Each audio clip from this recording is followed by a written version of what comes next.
October 1st, 2020 meeting of the Zoning Board of Appeals. This meeting is being held via video teleconferencing in accordance with Governor Cuomo's Order 202.1. And until further notice, all of the board's meetings will be held remotely. So we ask the public to continually check the town's website for updates and new information. There are also options on the website for public comments and to pre-register to speak on public hearings. So please consider that for all future meetings. If you wish to view tonight's live meeting only, please do not join the Zoom meeting. Please go to the town's meeting portal, choose the meeting group from the drop-down on the left, and click on the live link at the top of the page. If you wish to be heard during a meeting but did not pre-register, please go to the town's meeting portal, choose the meeting group from the drop-down on the left, and you will find the information required to join the Zoom meeting. With that, I'd ask you join me for the Pledge of Allegiance. I pledge allegiance to the flag of the United States of America and to the republic for which it for which stands, it stands, one one nation, nation, under God, indivisible, indivisible, with liberty and justice for all. We will be starting this meeting with the public hearings. We have applicants and members of the public standing by via Zoom webinar, which is being moderated by CTV.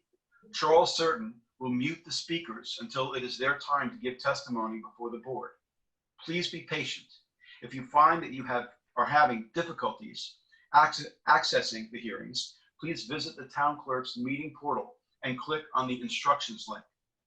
A reminder that applicants, agents, and members of the public, other than attorneys, will be sworn in, will state their address for the record, and will offer their testimony as it relates to the application before the board. Board members who must recuse themselves from any application will state so on the record and will be removed from the meeting until the end of the hearing. Unless otherwise stated at the end of each hearing, all of these applications will remain open for written submissions, written comments for all purposes until November 2nd, 2020. Now, I just want to mention about that in terms of the November 2nd, 2020 date. That is for members of the public, but applicants or applicants, agents, or attorneys should definitely, whenever there's a written submission that the board that is requested by members of this board, we would like it well in advance of November 2nd, at least a couple of weeks in advance. Those comments can be addressed, that is the comments to the public when we close the public hearing and leave it open for written submissions, can be addressed to the board's secretary and sent via email, mail, and or dropped off at town hall. Additionally, in accordance with the governor's order, these hearings will be recorded and will be posted on the town's website. With that, I would make a motion that we approve the minutes of our last meeting. So moved. Do we have a second? Second. Mr. Tudhill. Aye. Ms. Burgess. Aye. Mr. Daly. Aye. Mr. Kelly. Aye. Chair votes aye. And now we'll proceed with adjournments. Okay, we have some changes to the agenda. Item number 2, which is 225 Butter Lane LLC and 251 Butter Lane LLC.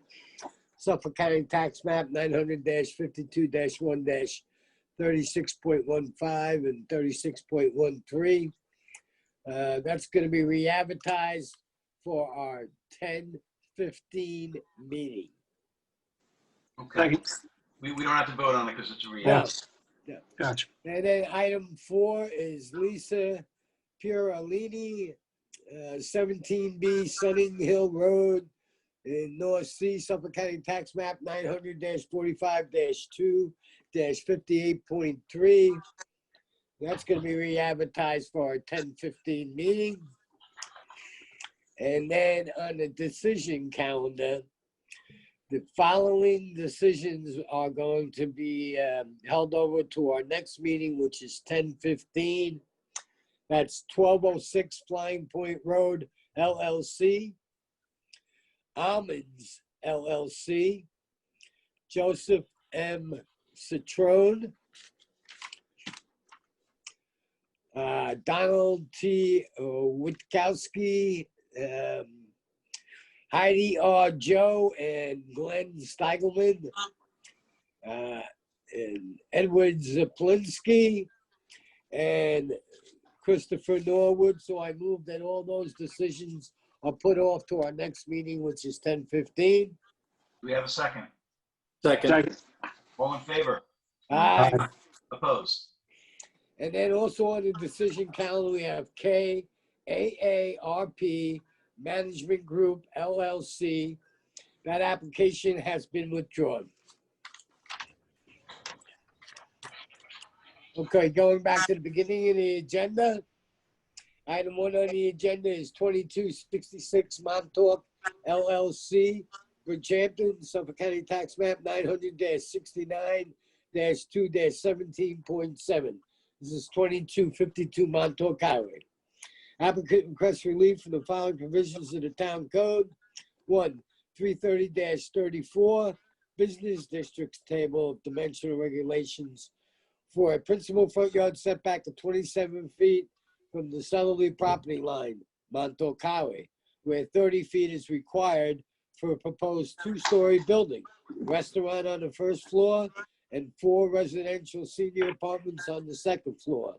2, for a principal front yard setback of 26 feet from the westerly property line, Butter Lane, where 30 feet is required, and a minimum side yard setback of 12 feet, where 15 feet is required for the proposed 2-story dwelling, and 2, for a proposed total lot coverage of 22.03%, where a maximum of 20% is permitted, and 2, 330-83G 1A yards to allow the parking area to be located within the transitional rear yard at a setback of 15 feet, where a maximum of 50 feet is permitted, and any other relief necessary.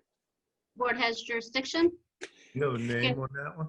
Yep, we're looking for Eric Bregman. And he might have some people with him too.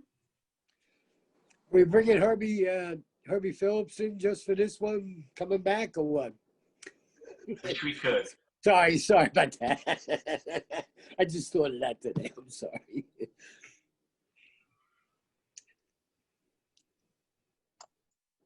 Oops. Can you hear me? Yep, we can hear you, Eric. just Yep. can't see you. Terrific. How Share your do I- video. Share your video, Eric. How do I do that? Sorry. It's okay. Charles might be able to send you a request, but if you move your cursor, Yeah, Should be a Yep. link. where it says start my video, is that what I? Yes, that's it. correct. Yeah. Okay, Pretty good And indication. there you Okay. are. terrific. Hi. Do you have anyone else coming in? Sibylla Van Kempen is watching. I don't know if she'll be joining. I think it's just me. Okay. She's the principal of the applicant. Okay. Can you tell me how to share the screen? My screen? Yeah, I think there's just a, I think again, if you move your Button in the middle of the cursor. screen on the bottom. On the bottom part, share screen, got it. Okay. Open the picture first, though.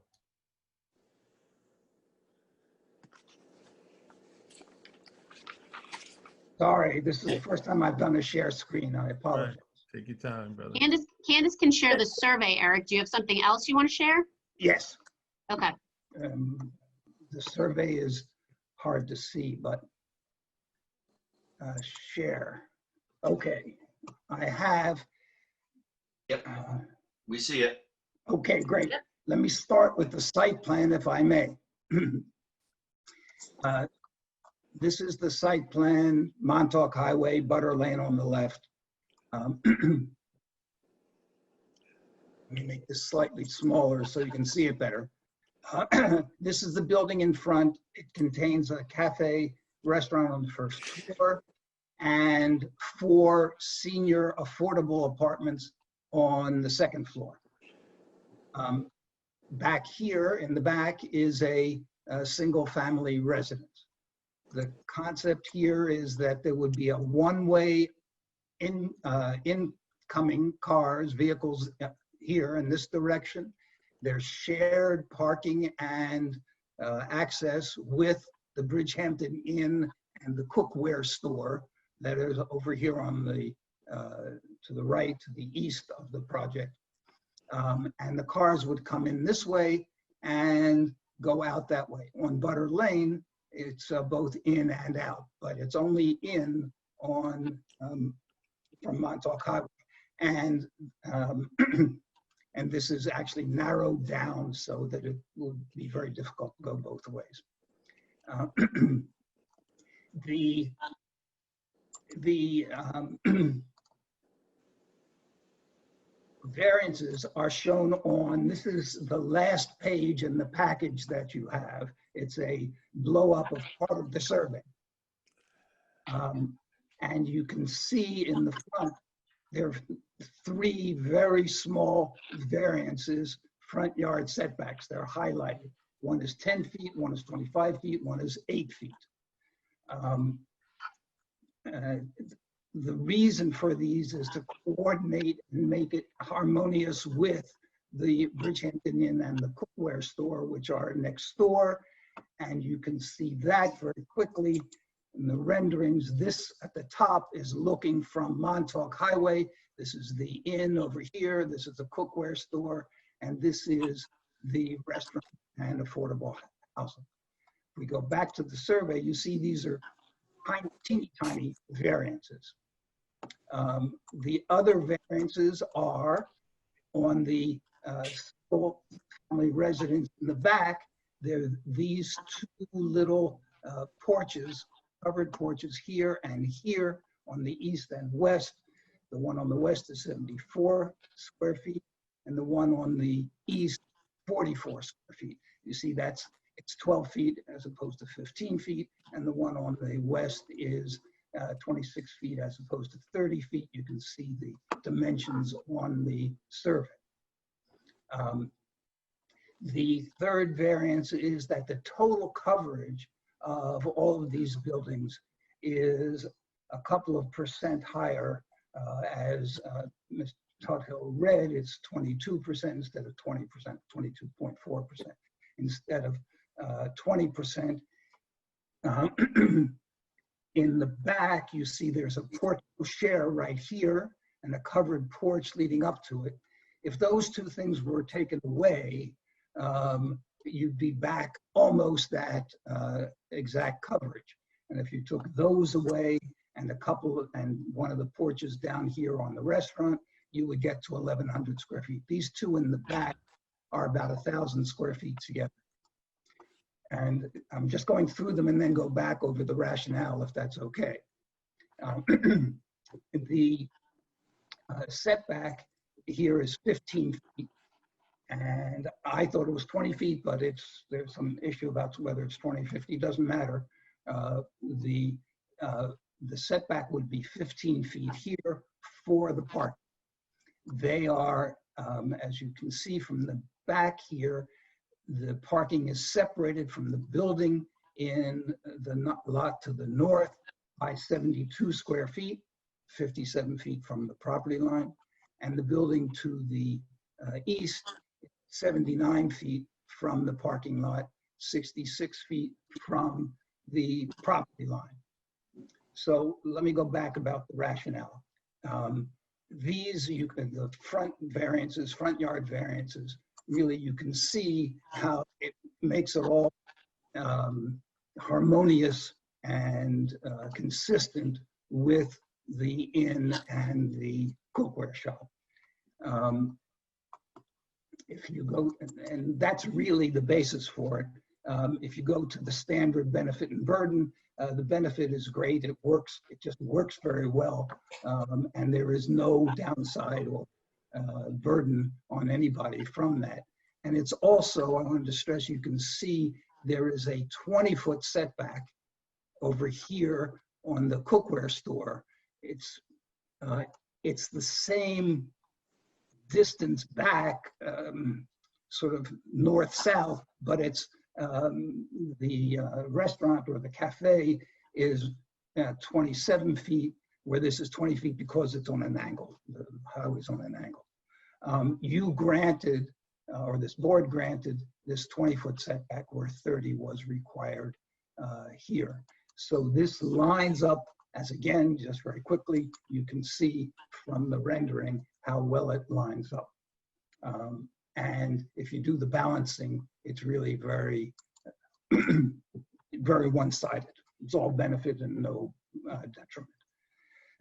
The same really goes for the two little porches on the east and the west of the one-story residence. Again, you can see those on the lower part of the rendering. That's one of them here. It's a covered little porch that sticks out a little bit, or the canopy sticks out a little bit. It is, it's not in anybody's face. It doesn't really face anything except a commercial building all the way on the other side of Butter Lane. There's a great benefit in making it look elegant and gracious, and no downside. And exactly the same thing for the portico share, which is over here, which applies to the coverage issue, the portico share, and you can't see it, but there's a covered porch going a little south from the portico share. So again, the benefit and the burden are very clear, I submit to you. And the variances are very small. The variance is bigger on the setback here. However, you can see from the site plan that there is going to be a lot of screening on that side. This is preliminary, and the planning board once we'll have, when we go to final site plan, we'll have a full scale screening plan, and that's important to them, and it's important to us. And Ms. Van Kampen has worked with the neighbors on all of her projects with no downside risk at all. By the way, the planning board, as you see, their recommendation or their reference to you, which is also part of your package, says they have no planning issues with any of the variances we're seeking. Now, we went further and we excuse me, made contact with the neighbor to the north, whose house is right there in the north. And we talked to her about this, because we want Ms. Van Kampen and the neighbor are good friends. They've known each other for a long time. The neighbor has no problem with this.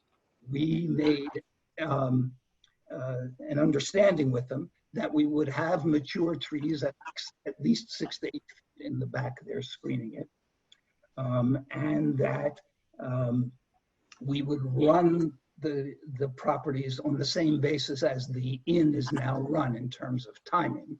The concept here, by the way, is that the restaurant current plan is that it would close at 5. It's really just a breakfast and lunch operation. But it could go later, but it would be consistent with the inn, which currently the kitchen at the inn, excuse me, closes at 10, and usually the restaurant at the inn is emptied out by 11. So that's the same concept. We agreed with that. And we also agreed with the neighbor that when we go to the planning board, we will consult with her on these items, plus the lighting plan to make sure that she's protected. What else do I have to say? Mr. Bregman, Yes, sir. Yes, sir. you verbalized that you were going to have a one-story house, proposed one-story residence in the back, but I see on the survey it says a proposed two-story residence. So what is it? One or two? It's 2 stories, and if I said 1 story, I misspoke. I apologize. Okay, no problem. I just spotted it on the survey. It's 2 Well, stories. make sure we got it.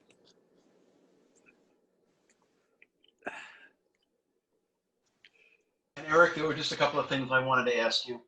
Sure. Okay, so the first thing is, in terms of the screening, I understand that you're going to be dealing with the planning board with site plan, Yes. but I, speaking for myself, would be inclined to condition the relief on that screening being maintained by the property owner. Would you have an issue with Absolutely not. If you know the property, the inn, and you know that they are very well cared for, that's no problem. Okay, okay. That's the first thing, and I have one other, which is, you probably are aware that the hamlet of Bridgehampton has a real issue with, significant issue with parking, having to do with the parking district and having to do with just the volume of people during the summer season. Is the amount of parking spaces that we have proposed going to be sufficient? All the planners think so. Our planners, and as far as I know, the planners for the town, there are 33 spaces where the requirement is 38. We're not asking for a variance because there is room to do what they call banking, excuse me, parking spaces here. By the way, let me just, one thing I didn't mention. In between the two buildings, there is this an open garden, with either sculpture or a rock garden. It's beautiful, but there is plenty of room, if you go back to the site plan, to add the 5 more parking spaces, either here north of the single-family residence, or integrated into that parking area. The experience has been, I am told, that when this has happened, when people, there's a provision in the site plan process where you can sort of bank these spaces. You don't actually make spaces, but you say, here's where they will go if we need them. And so that there's room for those 5 spaces.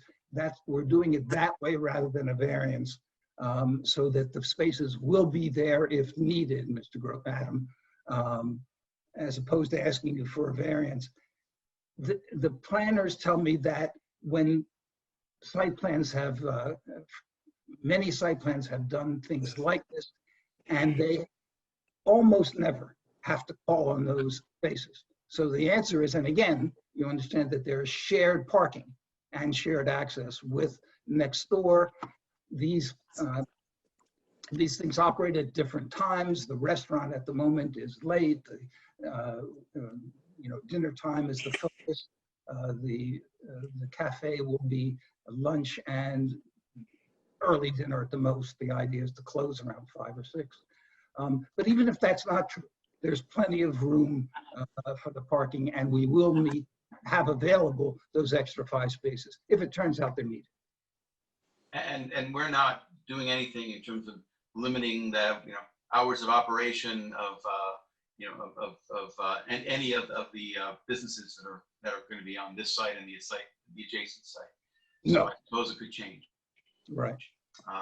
But I'm just mentioning it because there's just, particularly in the summer months, such an issue, so I'm hoping that this project will contain itself. I think it is designed to do so, and everybody expects it to do There's so. no variances. And there are no variances No, requested. and I'm aware there's no variances being requested for parking, but nevertheless, I wanted to ask about it. I know it's a concern. There also is street parking along Butter Lane, and there is street parking along Montauk. We're not counting those, obviously. Yeah. But during the summer, this summer and last summer, when the inn and the cookware store were open, there haven't been no parking issues for just the inn. That's good to hear, because we've had other applications in Bridgehampton with photographs of cars everywhere and every side street you can imagine. Right. This one, no. I mean, it's a lot, but there it is. Yeah. My only concern, to back you a little bit there, Adam, is that, if we're gonna have 4 units for senior housing, maybe there needs to be predicated parking for those 4 units. You know what I mean? As far as, something out in the parking lot that says that's what it's for. So that when those poor seniors come home in July and August and they can't get into where they reside, Right. Well, that's a good idea. I mean, they are included in the parking calculations. And I know the housing. Yeah, but that don't mean they can get in their parking spots. I understand. But I think that's a good idea to have priority parking for This is predicated, dedicated spaces for them. Well, may I suggest that we leave that to planning, because I don't No, know that's enough fine. to know That's fine. whether. I'm just making a comment, Eric. That's all. That's all. Thank you. I mean, overall, we'll see if there are any neighbors here, but overall, the variance relief is modest for the structures. And the only variance relief that is, in terms of the measurement on the setback that's of any significance, is for the parking in the back, which you already have agreed to have screened, and also is, apparently not a concern to the adjacent owner that's impacted by it. So we'll see if, anyone is here that has concerns. But I mean, I consider this a good project overall, speaking for myself. Could I just add one thing? It's really more of a planning thing than a zoning thing, but the housing department is very excited about these elderly affordable apartments. It's sort of over the store and close to walking into town and all the stuff they want for that. So. Yeah, and we need affordable housing desperately in this town. Yes, I'm excited about it too. I just want to make sure if they have a car, they have a place to park it. Yeah, and I want to sign up for one of the units. There's going to be a lot of competition. Yeah, I bet. Why, you going there, Mike? Would if I could. I hear you, Bob. I have someone that wants to speak. Okay. But before Okay. that, Eric, can you, go ahead, Katie. I just was gonna say, could you stop sharing your screen now so we can, everybody? And I upped at the top. Okay, done. Okay, that's great. I think it's at the bottom, maybe again, you just sit. Did it not work? Yeah, I can see where I can put it back. But Perfect. Yeah, okay. Any other questions? Yep, we're good. Excuse me. Members There's of the somebody here. board? Okay. Hello. Yes, okay. All right. Hi, Linda. How are you? Hello. This is Linda Riley, 235 Hampton Road, Southampton, New York. I represent a neighbor directly across the street from the truncated transitional yard. It's a residence, 42 Butter Lane, and my client's concern is that all of the traffic from both of these properties is going to be funneled out what should be the transitional yard with headlights, in their living room and dining room and first floor of their property. The property across the street is in a residential zone. It is not in the HO zone. And it seems to me that the whole purpose of a transitional yard is to prevent impacts from, falling on residential neighbors.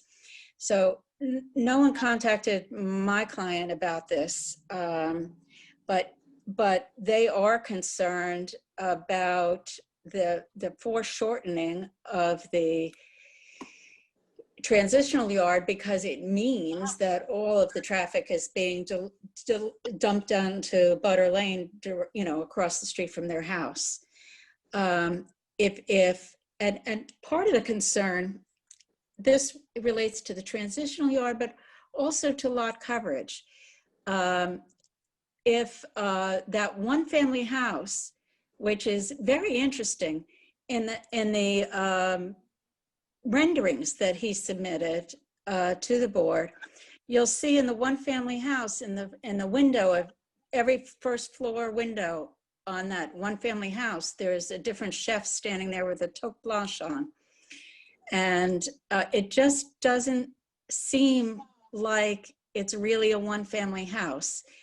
I know it's not up to your board to, be enforcement or wonder about what someone's going to do, but it's bigger than the restaurant and the 4 units for senior housing in terms of its footprint. It has a porte cochere that sort of screams in, or bed and breakfast or something. And it's also means where the location of the house is and its size, in conjunction with the truncated transitional yard, that instead of having, I mean, that the cars could otherwise be coming out more south on the site, opposite what is an HO district and opposite commercial uses instead of opposite residential uses. So my client's concerns are the lot coverage variance and the transitional yard. We can submit some written submissions. I know it's open for written What's submissions. the address of your property? 42 Butter Lane. What's the address of your property? 42?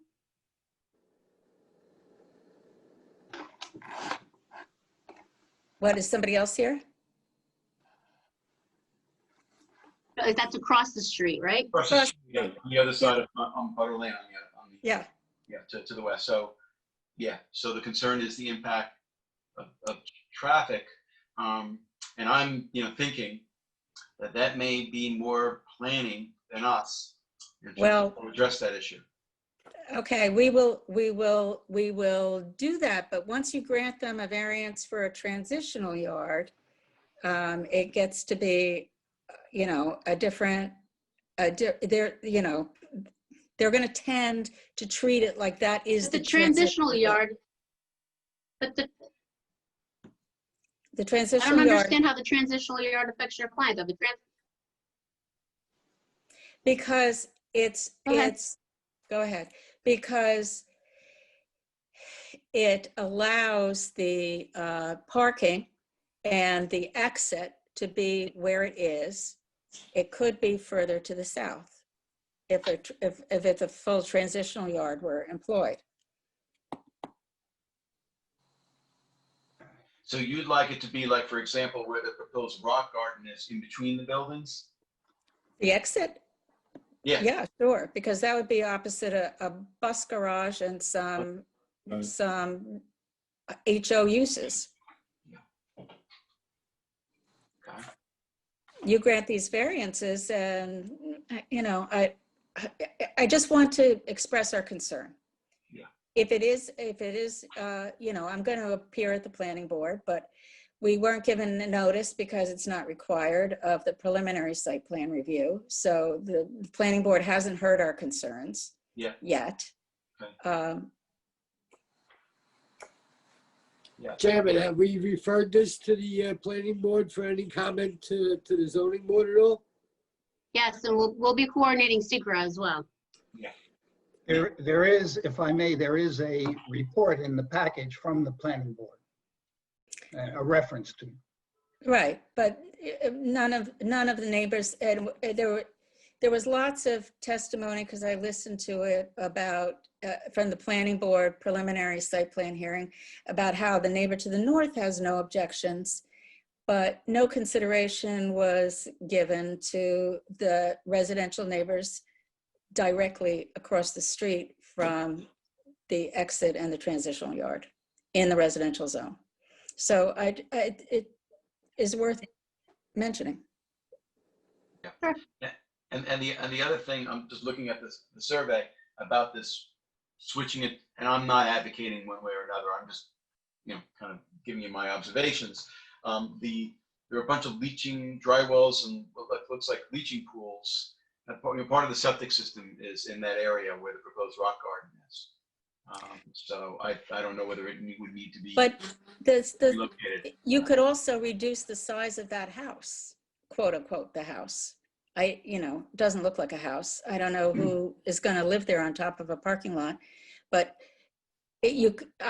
how is that bigger than a 60-seat restaurant, plus it has 4 senior citizen units above on the other building, and that building is smaller than this one. Okay, well, It just doesn't add up somehow. yeah. Okay, well, we do have to coordinate secra. So we will have to set a date to do a lead agency resolution, and then, probably continue one more public hearing just to hear, to make the secret designation. So that certainly should be considered. Okay. And as far as your comments, Linda, Eric, I'm not sure whether you would like to speak with your client about moving where the proposed exit is on Butter Lane, or whether your client wants to leave it as is. Linda's just doing, her job on behalf of her client, who her position is that her client will be negatively impacted by the location right there as where it's proposed as an exit. Obviously, it's not my call. I will speak to the client. I don't, we're talking about relatively small amounts of traffic here and the generation. And one of the things that was very important to the planning was that there be this joint and shared access so that people coming into the inn, et cetera, would have a way to go out on the Butter Lane and then down to the highway so they can make a left turn onto the highway, which is virtually impossible in the summer. And in fact, essentially where the location of the exit is part of the plan that when the site plan for the inn was approved, the planning board wanted a cross-access easement between these two properties. And they also wanted it to the property to the east, although that didn't happen. And we did a plan and a covenant that said the inn would provide access, cross-access between the two lots if necessary. And the location at that time was essentially where it is now. The location of the exit is essentially where it is now. But my client, or the residential property owners across the street had no notice of that at that time. And so this is our first opportunity to speak. This is our first notice. Well, Linda, listen, you can always speak, and you can always speak to me, of course, but that was a full-scale hearing and there were public notice of that hearing. So it's not a question. They had as much notice as they had of this. I'm just talking about shifting it down a little, just shifting it down. That's all. And leaving a more reasonable transitional yard, because the residential district is not just adjacent to the north, but also directly across the street at the north end of the property.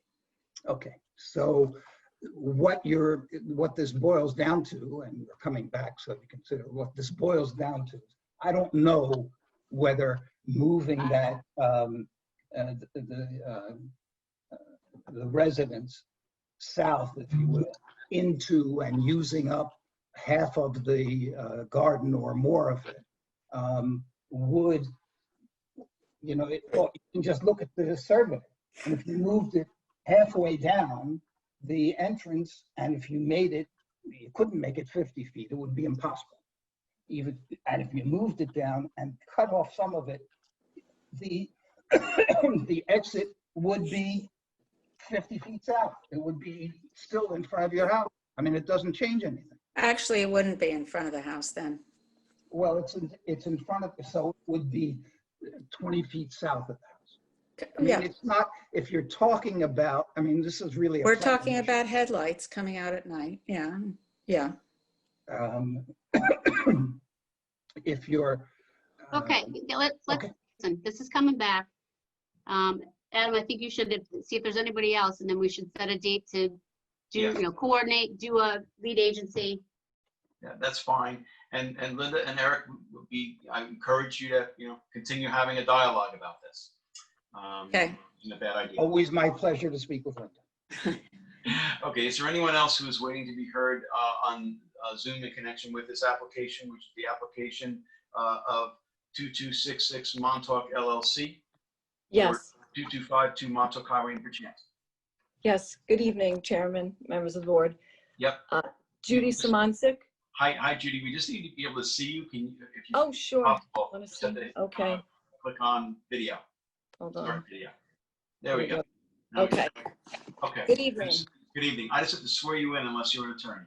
I am an attorney. You're an attorney, then I don't have to swear Yes. you. Okay. I still All right. swear to tell the truth. So No help me God. problem. Okay. I am an attorney. I'm with the firm of Forcelli, Deegan, Tirana in Uniondale.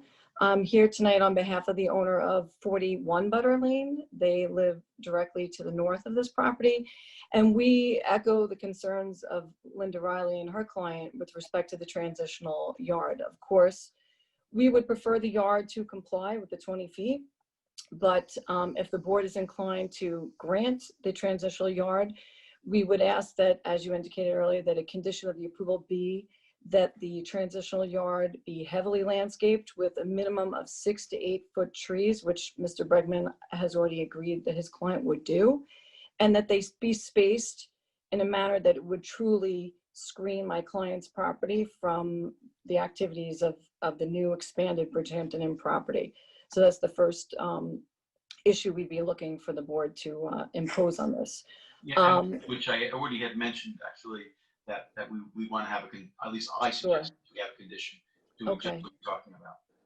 Good, because right now my client's property abuts a heavily landscaped property, and now, you know, they're expanding, and there's a lot going on there, and I think, you know, as Linda Riley indicated, there's a 6-family house being constructed, seems to be 6-bedroom, I'm sorry, 6-bedroom home that would presumably become a bed and breakfast. I don't know. There's going to be a lot of activity there. So there is concern. And then along those lines, we're also looking for the board to impose a condition with respect to the hours of operation, that they be consistent with or less than what the inn's hours of operation are. Again, because my client's concerned with activity, you know, directly adjacent to her front door of the home, as well as her rear yard, because we do share, she shares a common boundary, and her property wraps all the way around the Bridgehampton Inn property.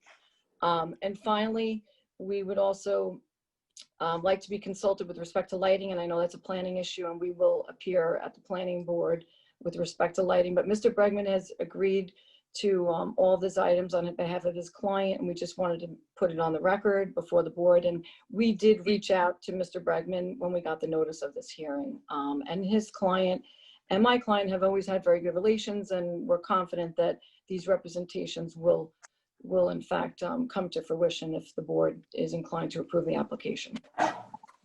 Well, I had mentioned about the hours of operation before, about, you know, that it wasn't, you know, something that was contemplated. I understand that you'd be looking to have that take place. That would be something else, Eric, that you need to, you know, confirm with your client. The other thing is, I had actually seen in a few zoning cases, you know, we have to be very careful when we limit hours of operation, as we have, under what circumstances we're. These are permitted uses. We can't limit the hours. Right. Well, But Mr. There's we have, special exception uses. well, There's we- special Right, but exception. the hours aren't before us. Whatever is required, whatever is permitted is permitted. we've agreed to abide by that based on their relationship, which goes back for many years. And there's no reason to keep open the cafe, which is going to close early anyway. At least that's the current plan, any later than the inn. And that's the plan. But I can't agree to that for 50 years from now.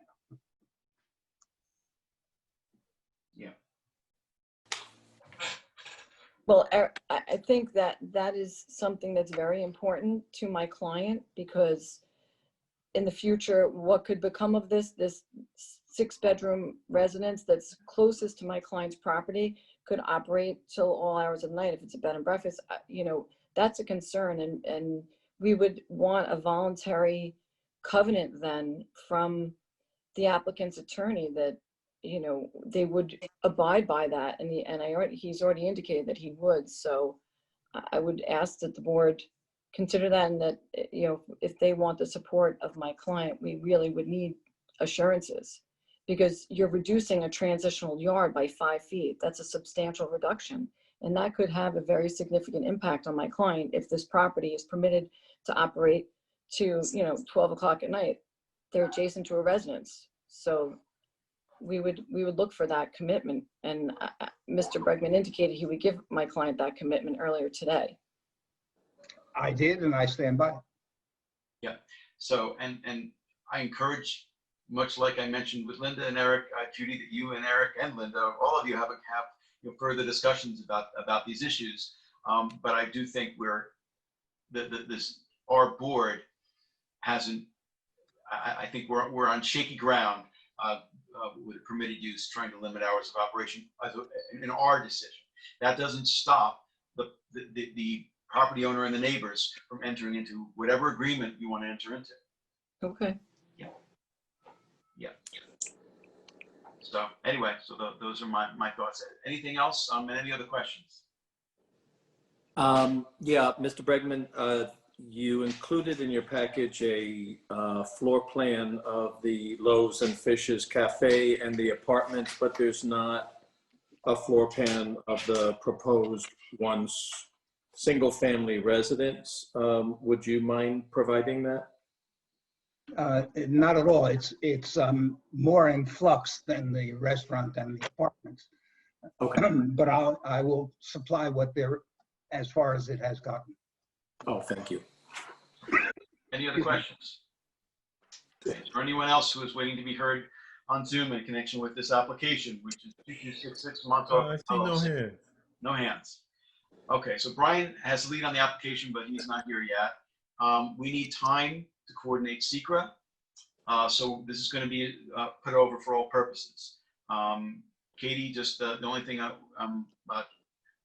would need is the date. When we're Yes, I'm sorry, we were having some issues here at Town Hall. So we will keep you posted if we have to take a break. We need 30 days to coordinate. I'm assuming we have copies of all of the applications, so I would say we can put it on for a lead agency resolution on 11/5, just the resolution to determine who will be lead. And then after that, Eric, maybe just pick a date, maybe, the first meeting, 11/5 will do lead agency, and then maybe come back to the first meeting of December. How about the meeting after 11/5? Is there a? Okay, I mean, if you think that, you'll have to stay on top of the planners, and, it's either gonna be the planning board or the ZBA, so, if the planners are already working on it, they can make the recommendation either to the planning board or the ZBA. Right. So as long as Okay. they have everything they need, we can certainly put it on for the second meeting of November. Okay. If there's a problem, we'll let you know. Okay, it's fine. so Adam, that would be a lead agency resolution, Yep. 11/5, and then 11/5. continue the hearing 11. 19. 19. So the motion, my motion, we'll have a secret resolution on this application on November 5th, and the public hearing thereafter will be continued on November 19th. Second. Mr. Tuthill, Aye. Ms. Burgess, Aye. Mr. Kelly, Aye. Cornelius, I don't think we can hear you. Oh, can you hear me now? Yep, hear me now. Yep. Okay, Vote sorry. aye. Aye. Okay. Mr. Daly, Hi. chair votes aye. Thank you all for your comments tonight. Greatly appreciate it. Have a good rest of your night. Thank you all. Thank you. Okay, item 3 on the agenda is Mohammed Sindhu, 41 Maynard Street in Riverside, Suffolk County Tax Map 900-138-2-11. Applicant requests relief from Town Code 330-82 lot width to allow a road frontage of 0 feet for a non-conforming lot where 40 feet is required. Board has jurisdiction, I'm sorry. And who needs I'm to? sorry. Looking for Daphne? Daphne I Vaughn? think we're waiting for Daphne. No, the variance is not substantial. Okay, we got Daphne. Okay. Hi, Daphne. Hello, how are you? Doing okay. Just have to swear you in as usual. You can Why state do we your have name and to- address. Daphne Vaughn, Surfside Environmental Planning, 225 Montauk Highway, Mauritius, New York. And do you swear to tell the truth, the whole truth, and nothing but the truth? I do. Okay, you can tell us about the application. Okay, so the board may find this familiar as we were before you, right before the world turned upside down in the late winter, for a single and separate determination for development of this vacant parcel. That was decision number D020017 that was issued on March 5th of this year, entitling the lot to single and separate determination for setbacks with 115D. So we submitted an application to the town engineer for a highway, road, stormwater determination, and they came back saying that the property is fronting on a right-of-way and not on the actual road. So we're here because the property is on a right-of-way and does not technically have any actual road frontage. So the right-of-way belongs actually to 269 Riverly Avenue on the opposite road of Maynard. That's to the, I guess that would be the east. Yes.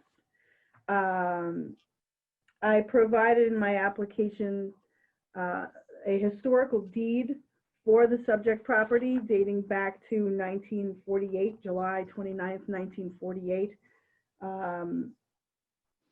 It was recorded on July 29th, sorry. It was actually from March 26th, 1948. That was reviewed by counsel at Fidelity. Guys, I'm sorry to interrupt. There is smoke in the hallways here at Town Hall. So Candace and I and Jade have to get off. We have to leave. So Charles, I don't know if you can you continue this from where you are? Charles? Yes, I can. Okay, so Charles is going to continue it and I will log back on as soon as I am somewhere else. Just go. Okay. Be safe. Yeah, safety first, babe. My gosh. Yeah. Okay, so that was crazy. Yeah. So anyway, I submitted a copy of a deed dating back to 1948 that actually references the right-of-way for purposes of ingress and egress to this lot.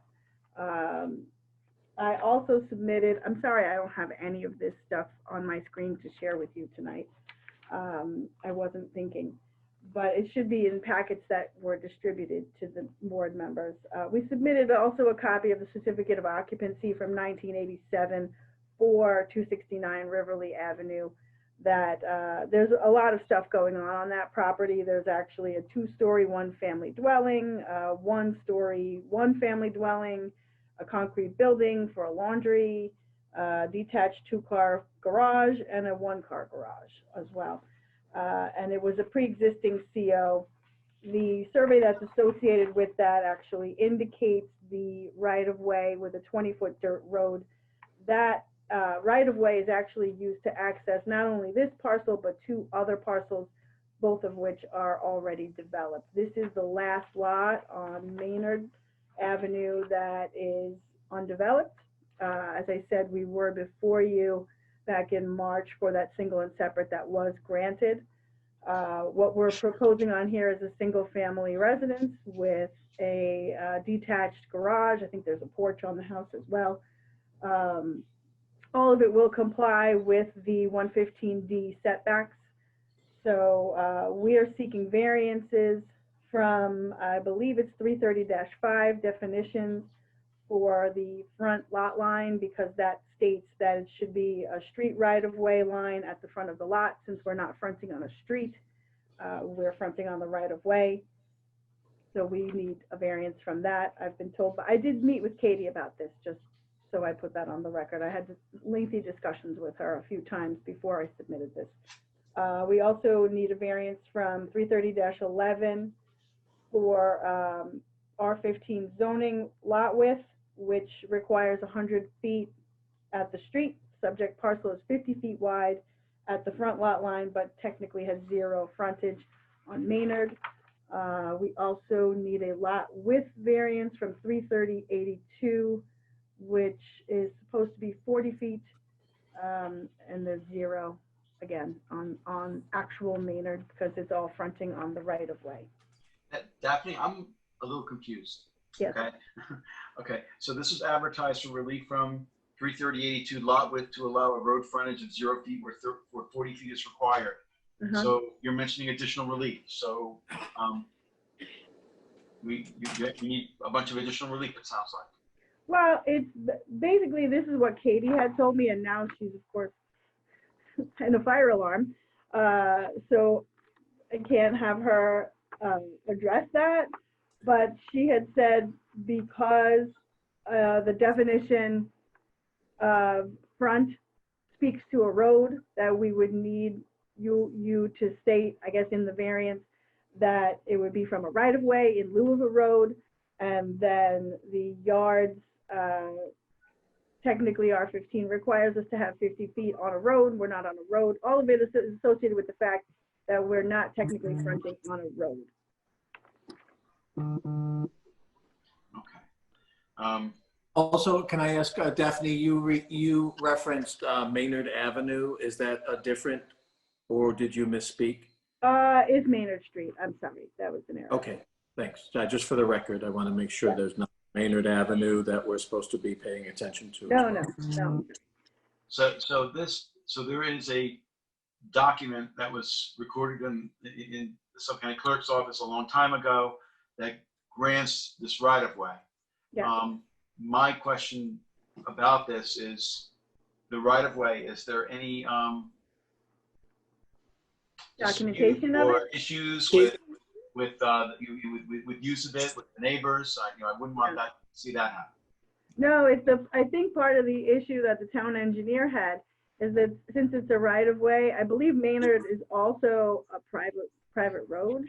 So it's not, well, actually there is asphalt to a certain point, and I guess at the right of way is where it really stops, but it's in disrepair. There's a lot of potholes that my client actually, who owns another parcel across the street from here, is constantly filling in with dirt to fix it, because once it gets plowed and, storms occur, all these holes keep coming back. So I think that was part of the issue with the town engineer, that they wanted us to do actual road review, but we had to basically say to them that it's not a road at this point because it's the right of way that's associated with that 269 Riverly. Katie just texted me. She's looking for some more written submissions on the right of way. I'm assuming that what she's looking for is its origins. I don't know if you have access to how it got created, if it was deeded or. Right. So the only documentation we have been able to locate is this deed from 1948 to Mr. Sorensen from Mr. Tuthill, who was the original owner of the parcel, who deeded it to Mr. Sorensen, who owns the property prior to Mr. Sindhu.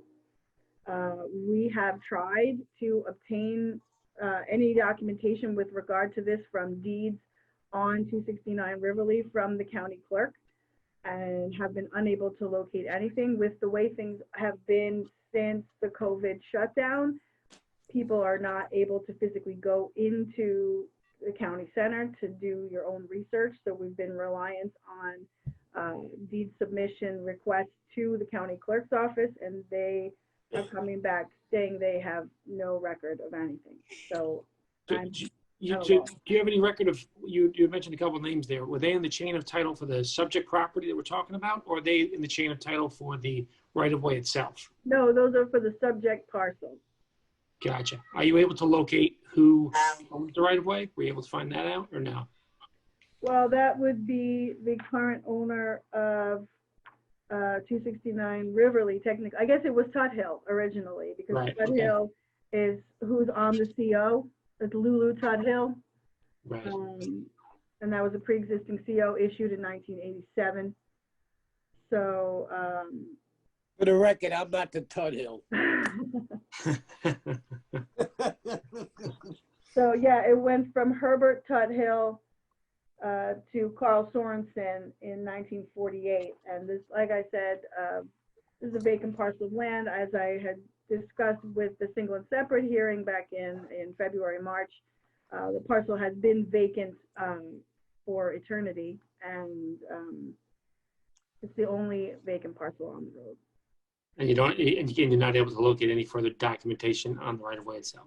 We have tried multiple times, and even Fidelity tried to find, and they this was the best that we could come up with. And Katie had told us that she thought that this would be acceptable, but that it would be up to the board.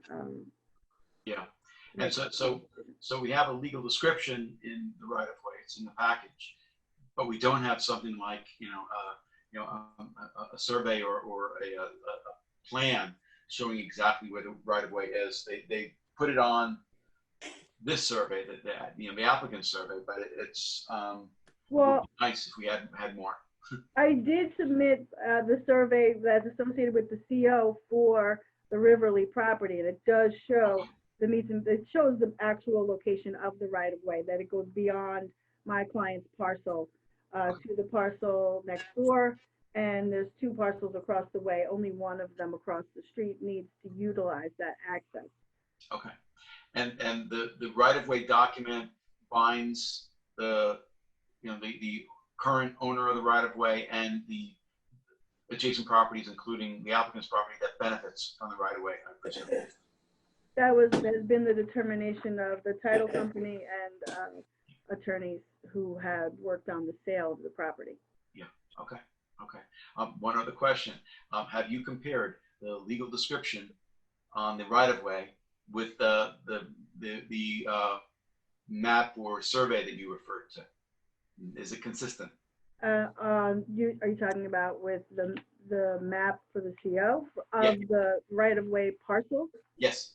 Because I would want to make sure that that the legal description matches. Not that I doubt whoever did the work on it, but I would want to make sure.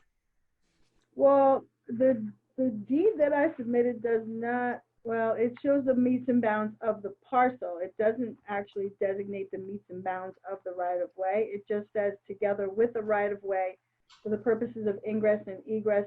Right. Only over a strip of land 50 feet in width adjoining said parcel on the north. 50 feet. Yeah. The 50-foot strip extends from the northeast corner, hereby conveyed westwardly to Maynard Avenue. Yeah.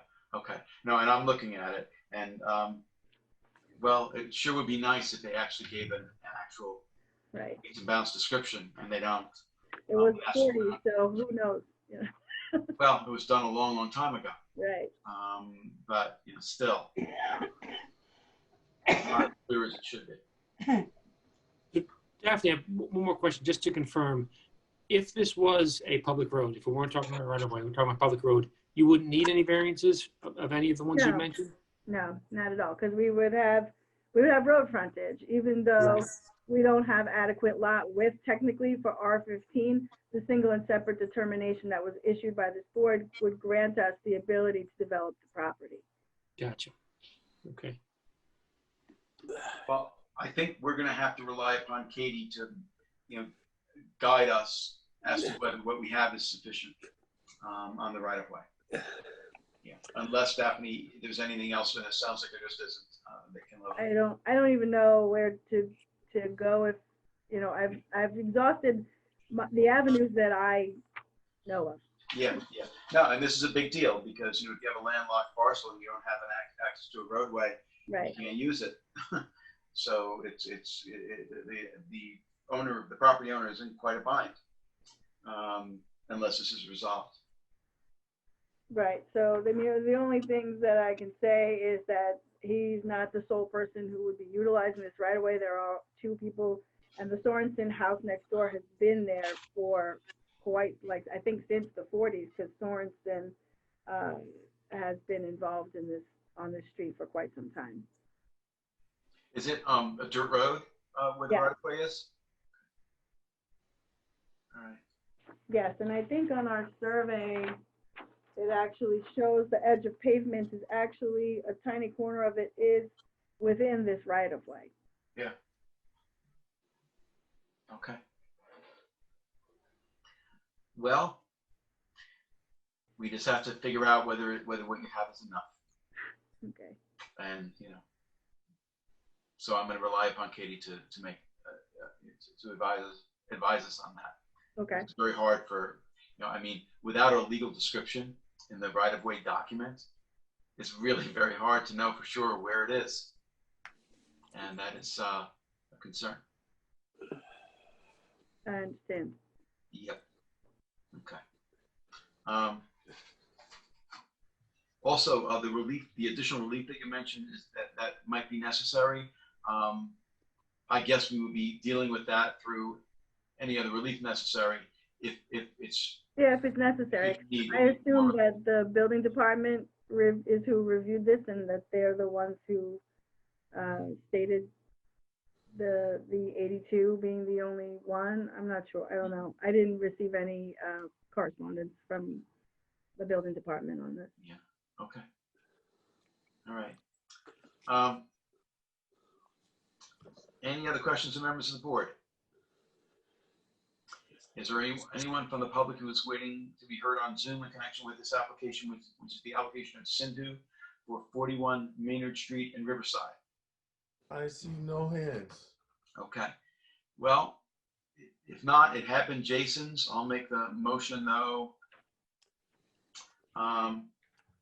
We're doing all of them. We're leaving them all open for written submissions, I believe, until I was the one who said it earlier. I think it was November 2nd for all purposes. November 5th. November 5th. Thank you, for all purposes. So I would move that we close the public hearing except for written submissions up until November 5th. And we would have a decision ready on the following meeting, which is November 19th. November 19th. Okay. Yeah, I just want to make sure that I have the right. I'm sorry. No, no, the written comments is November 2nd. So public comments up until November 2nd at end of business. And I don't think that there will be enough time to do a decision on November 5th. So it would be November 19th for a decision. That's fine. Okay. Okay. All right. Is there a second on the motion? Second. Ms. Burgess, Aye. Mr. Tuthill, Aye. Mr. Kelly, Aye. Mr. Daly. Aye. Chair votes aye. Thank you Thank you. for being here tonight, Daphne. Have a good rest of your night. Thank you. Okay, on the re-advertised applications, number 5, 89 Hayground Cove LLC, 89 Hayground Cove Road, in Watermill, Suffolk County Tax Map 900-102-3-14.46. Do we have jurisdiction here, or you need me to read this whole thing? Yeah, Katie also texted that we have jurisdiction on all the remaining applications. Okay, very good.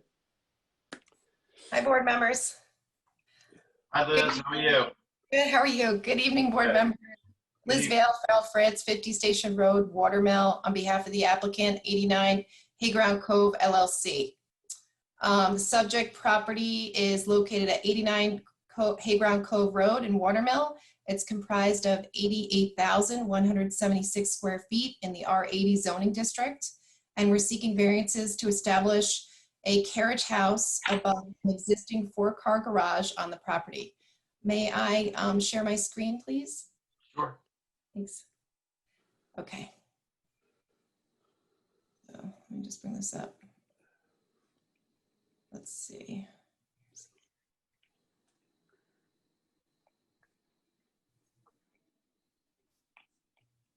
So this is an aerial of the property. Specifically, the application. We're not really seeing it. Liz, we're just seeing a blue screen. You are? I'm so sorry. That's okay. Let me do this again. Yeah. Hold I on. think you might have to open the program before you screen share. They're all open. They're Really? all open. Is that better? Yeah. Yes. There we go. Great, okay. So this is the aerial of the property from 2018, and specifically we're seeking relief from Town Code Section 339D4A for lot area of 88,176 square feet, where 120,000 square feet is required. And we may require relief from Town Code Section 339D4H, which requires access to the principal dwelling and carriage house to be limited to one driveway. This is the proposed carriage house down here. I hope everybody can see it. It's the 4-car garage, and there's a second story on it where we're proposing to put the carriage house. So the first floor is going to remain cars? Yes, it's four bays on the first floor. It's going to remain cars, exactly. Let me just see if I can get this one down and put up a different one. This is the survey. Can you see the survey? Not yet. No. You see the aerial. The aerial. Was Eric Bregman near you at all? He was pretty I handy know. at this. Okay. Hold on. The area. I guess I have to pick it from here each time. Okay. So this is the survey of the property, and here's the main dwelling, and then over here we have the carriage house. The application meets all of the other requisite carriage house zoning code standards. The principal dwelling meets all setbacks. The carriage house meets all of the increased setbacks for front yard, side yard, and rear yard. Specifically, we have 95.6 feet in the front yard here, where 90 feet is required. The side yard, we have 52.7 feet here, where 30 feet is required. And then we have 109 feet on the rear yard, where 50 feet is required. The height of the existing garage is 20 feet, where 24 feet is permitted. And the carriage house is below the 50% floor area of the principal dwelling requirement.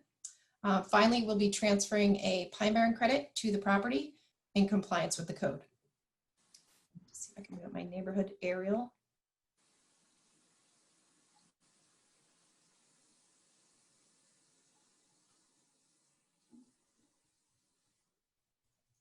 So this is the neighborhood showing the subject property with surrounding properties in the neighborhood. And in reviewing the 5-part test, we found the benefit to the applicant in this case far outweighs any potential detriment to the community. You can see the proposals in keeping with the community character of larger homes in this area with similar accessory structures, including pools, pool houses, cabanas, garages, and tennis courts. We were actually issued a building permit in 2014 for this property that authorized the construction of a carriage house. So I think it was always the desire of the homeowner, but then they realized it was an error. It was issued an error in 2016, and they made us amend our application for a building permit to remove the proposed carriage house and any habitable space or indicia of habitable space proposed on the second floor of the garage. But we do have a certificate of compliance that was issued in 2019 of March for the four-car garage on the property and everything else. So we have a valid CO for the garage, and we removed all indicia of the carriage house to obtain that. So this is a legally permitted structure that will remain here, and we're seeking variances to establish the carriage house on the second floor of this existing structure. No new structures are going to be built on this property, and as a result, the carriage house will not have an undesirable change on the neighboring properties. Moreover, the requested variances are not substantial, given that we're transferring a Pine Barren credit to the property. I did want to just touch on the driveway if I could. Just have to stop sharing this, I'm sorry, and try again to share a different document. Here it is. Can everyone see this? So this is the original house in 2001, where we have a circular driveway with 2 curb cuts, one here and one here. And you can see that these property still has 2 curb cuts, one here and one here, with just a larger circular driveway. So it's actually all one driveway, and the code requires that you cannot have 2 separate driveways. And certainly I don't believe this is 2 separate driveways. Our carriage house was just connected, added a connection from this side instead of going this way. And as I stated, we do have a valid CO from 2019 for this driveway and access as it stands. However, you know, if the variance, we're going to respectfully proceed the application. But circular driveways with 2 access points are a common feature in this neighborhood, and it's always been a part of this property since 2001, as you can see. Finally, we did hear from a neighboring property owner across the street at 84 Hayground Cove Road, and he had an issue with the sign that we posted, thought it was unattractive, and also was upset with the ongoing construction that had occurred here for the prior 1.5 years. Rightfully so, I'm sure. But you can see I have some pictures I'd like to share with you, if I could, which show that the property is very heavily screened And here it is. Here we go. So you can see this is a picture of the property from across the way from the neighbor's house or the neighbor's driveway. And it's very heavily screened with very dense hedges, all of the property, all around the property. Large mature trees are on the site that were not taken down. And then here's another picture of the property. You really cannot see it from the road, street, or neighboring properties. It's entirely screened. In fact, all of the properties in this neighborhood are very well screened. So that's in sum and substance our application. If you have any questions for me, I'd be happy to answer them. So we had just a minor comment from the building department. Sure. From Dennis O'Rourke.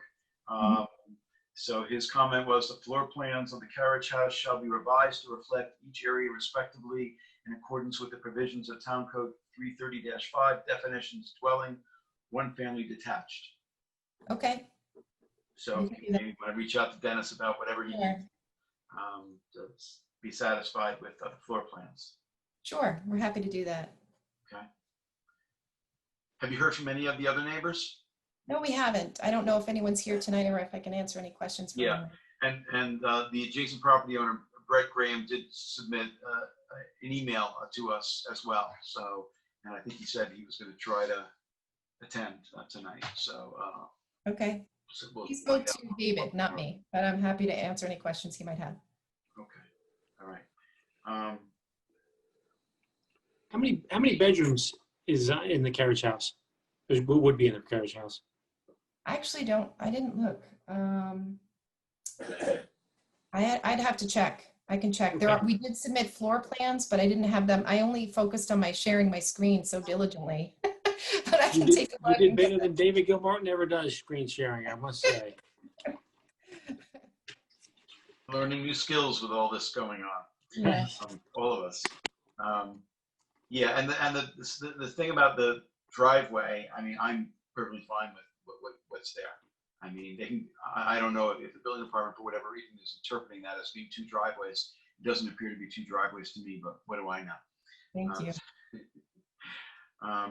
You know, and the other thing I just want to mention to the rest of the board is, you know, where the main relief here is the conversion to a carriage house on a lot that is less than 150,000 square feet at 88,176 square feet. But Liz, you said that you're transferring a Pine Barrens credit. Correct. I'd like to be able to transfer a Pine Barren credit to the property to offset the density as a requirement under the code. Okay. And the relief is from 88,000 to 120. So all in all, I see this as a modest application. Thank you. I would agree. Yeah. Okay. Any other questions from members of the board? Is there anyone from the public who is waiting? I have someone Heard coming on in. Zoom? Okay. We have someone coming in. And Liz, You want me to share I something think else? before or we do stop that, if you sharing? can, if you can stop sharing just for the time being, Okay. so we can see the other person. Yeah. Okay.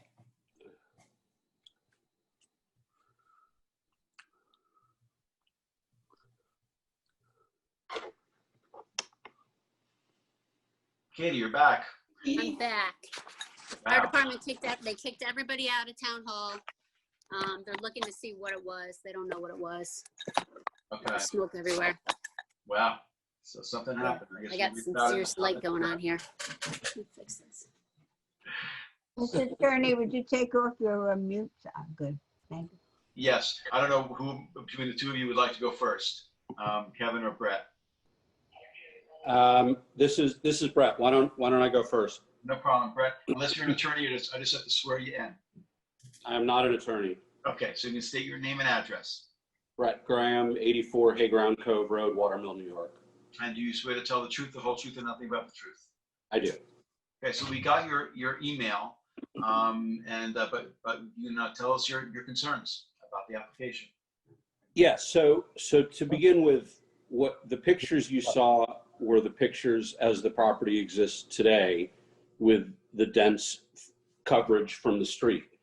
But that's what exists today. That's not what existed during the 3 years of renovation that went on at this property, where after having discovered that they were intending to build something that wasn't permitted. They just decided to go ahead and do it. And to me, that's problematic. I did a full renovation of 84 Hayground Cove Road 5 years ago. I worked with an architect, I worked with planning, with my general contractor. We're on the bay, so we had to deal with wetlands as well. Everything that we did was by the book, to code. I never even would have thought to suggest to my architect or contractor, nor would they ever have contemplated, if I had asked, building something that wasn't approved and then going to the zoning board afterwards and saying, we're going to get approval to do it after the fact. I mean, I noticed, I was listening in the background on the earlier submissions. Everything is brought to you, like my proposal was brought to you beforehand. Like, this is what we would like to do. These are the variances we would like. Let's have a conversation and say yes or no. In this case, they knew what they were doing was not permitted, and they just went ahead and did it. Now, none of the frontage was there during the 3 years of construction. All of those privet are newly planted. So 3 years ago, it didn't exist. Our property, which is directly across the street, was tortured for an extra year so they could build a house. And it may be technically a garage right now, but it is a fully finished house that they went ahead and completed and took another year to do it than would have taken to build a garage. And they just arrogantly said, we're just going to go after the fact and ask for it. So if that's the way things work in the town of Southampton, then that's what I would have just built more than I built. I think everybody on our street would have. And I just don't think that's the way the process works. And I think rewarding that behavior when all of the residents of the street have been tortured is exactly the wrong thing to do. But if that's what the decision is going to be, then I think every property that was affected should get a similar variance to build a carriage house and have a separate structure. I don't understand the idea of why they should profit for having completely flouted the rules and done things. But they're not here to legalize it, as far as I can tell, right? It's a proposed carriage house. The garage has been constructed. It's built. The garage is built and it has a CO. The carriage house is built. I would object to that. The garage is built. It has a CO for a garage. It's very specific. Because things had to be removed. I can bring it up on the screen if you'd like to see. Things had to be removed. It was finished, and then you had to remove things. Yes, but we were issued a building permit originally for the carriage house, which is why. No, but not when you started building construction. department realized it was in error. But you knew any contractor or architect would have known it was an error at the time. I can bring up the building permit if you'd like to see. I understand what it says, but was the variance applied for associated with that permit? No. That's what we're doing here now, and there is no. But you're asking for it after the fact. Anybody would have known. We're compliant with the code right now. We're fully compliant with the code as we stand before Brad, the code. if there were structures that went up without permits, without approvals, first of all, we want to know that, okay? Not. I understand, Yes. but we want to know that if that's the case, okay? The house, it was finished. Ask her very carefully whether it was finished and then things had to be removed after the fact to then get the COO. Okay, but I want to add in, okay, that having the structure built for an accessory structure is something different than it being converted to a carriage house. So this hasn't been advertised for, and this is not presented to us as an application for a carriage house that's already being used as a carriage house. It's being proposed, a proposed use as a carriage house. So in any case, there's a big distinction there. But on the other hand, you're raising the issue of, do they do things without approvals? Well, we have too many people in this town who do things without approval, Brad. It's something we take very seriously. We cannot, based on the fact that something is built without approvals, deny relief for whatever's built solely on the fact that it's built without approvals. But it's a factor that we can consider, and we do consider. So if there's something, anything on the property that was built without approvals, we want to know that. I have a CO for the entire property, issued March 2019. Everything is legal on my property. After things were removed. So Brett was saying that after you got the building permit and built. Yes, I explained to the board, we got a building permit initially to build a carriage house in 2014, which I can also share with the board. And then in 2016, upon inspection, a building inspector said, wait a minute, whoops, we can't do this, take everything out, which we did immediately. Our client has complied with the code this entire time. And then Sorry, that's simply untrue. The construction for that property, did not begin until 2016. I have a building permit from 2014, which was relied upon for the construction of this property. And when did that construction, Upon inspection in 2016, it was discovered, I just said this, it was discovered that it had to be removed. It was complied with and removed. At that point, but the point is, in 2016, as a garage, which is what it is. It's a garage.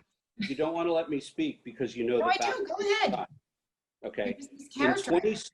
In 2016, when the error was discovered by the building inspector, that predates when construction on that property actually began. I hope so. You need a building permit to actually construct something. But then you went, but after it was discovered, they just went ahead and built it anyway, not you, sorry. That's not true.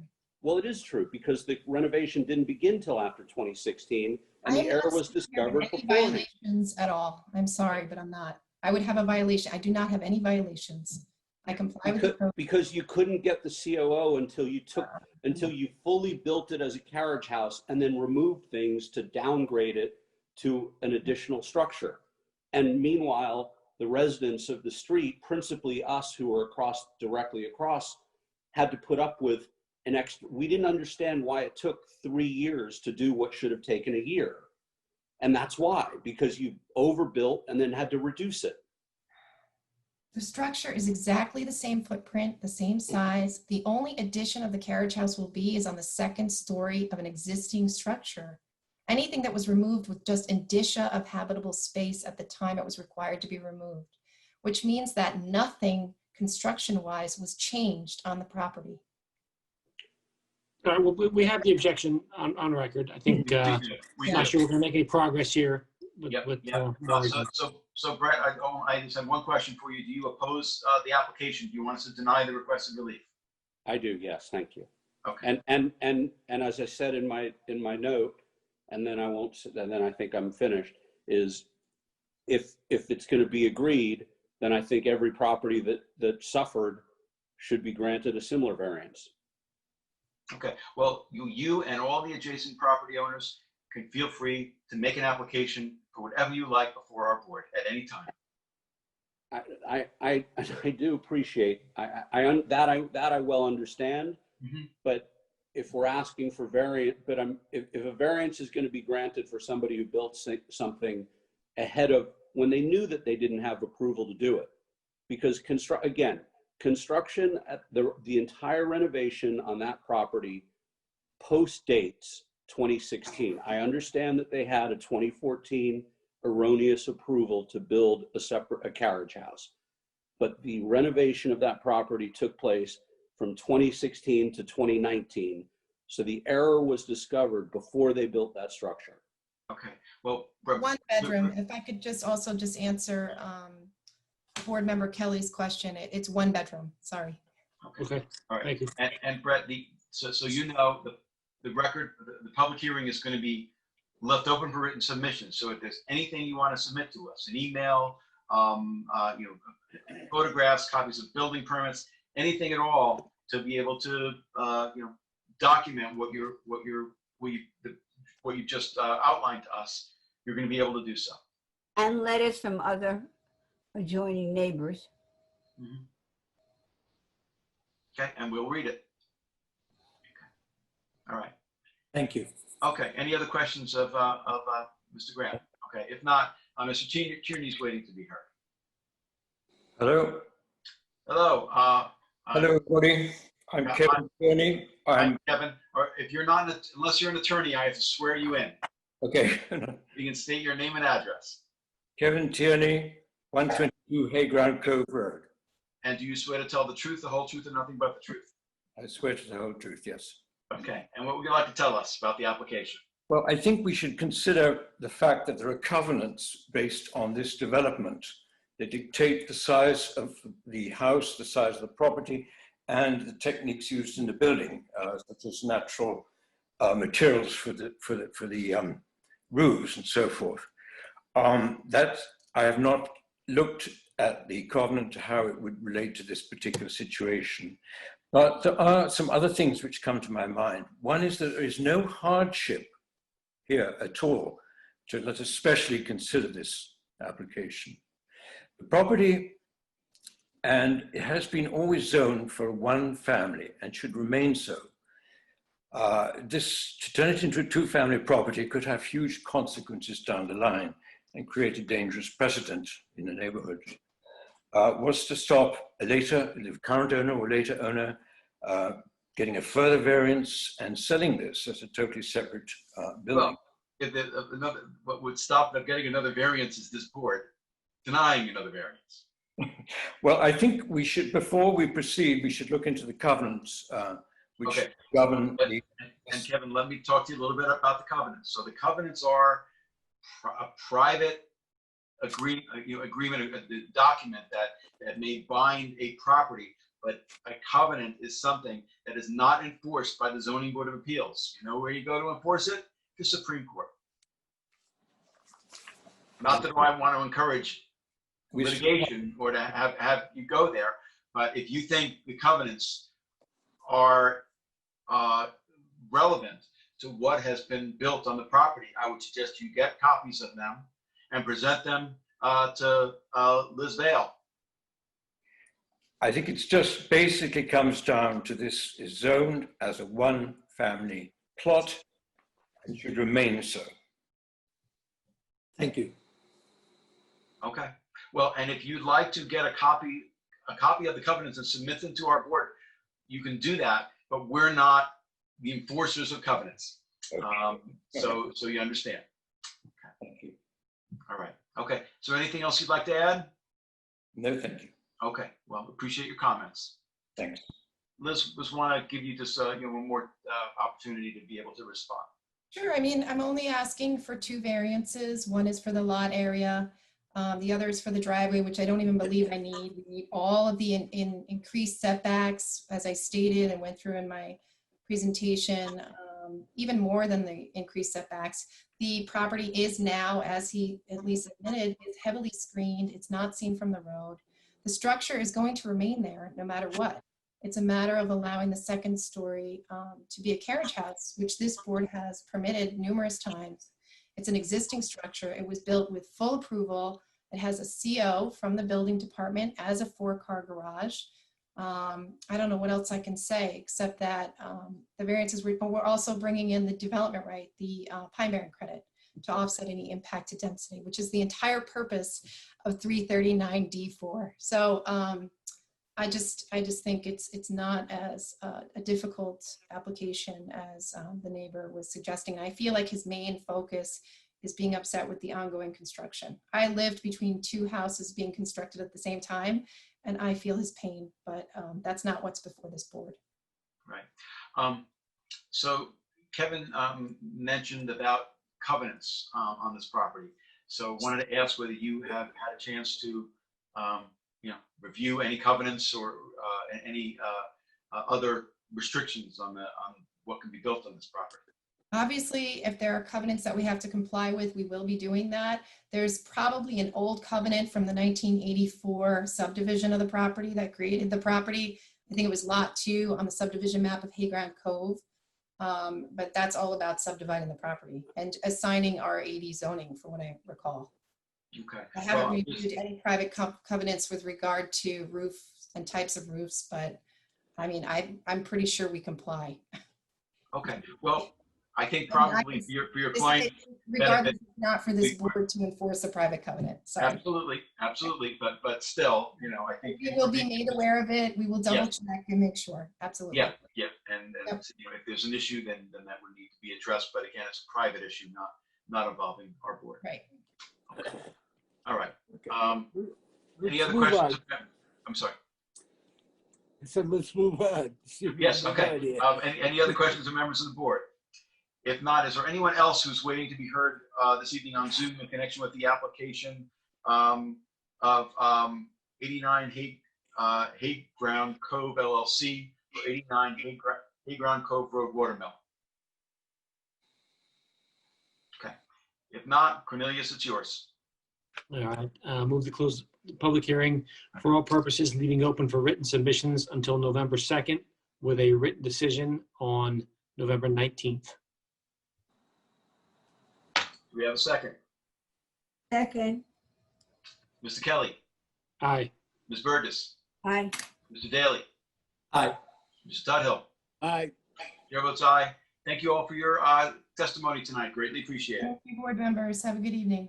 You too. Thank Thanks. Do we want to take a short break or do we want to do one more? One more. Okay, Ms. Burgess is urging item 6 on the agenda is Charles and Stacy Comiskey, 140 Cold Spring Point Road in Tuckahoe, Suffolk County Tax Map 900-155-1-15.1.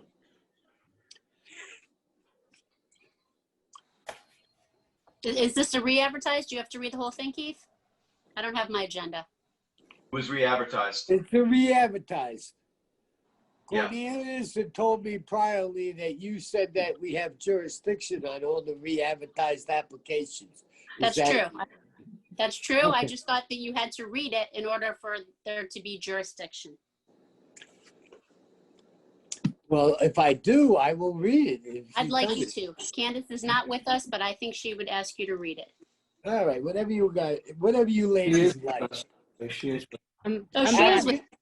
Applicant requests relief from Town Code 330-83K yards for a principal rear yard setback of 28.9 feet where 30 feet is permitted for a proposed two-story dwelling in Town Code 330-11 residential districts table of dimensional regulations for an accessory front yard setback of 60 feet where 70 feet is required for a proposed swimming pool and a non-conforming lot and any other relief necessary.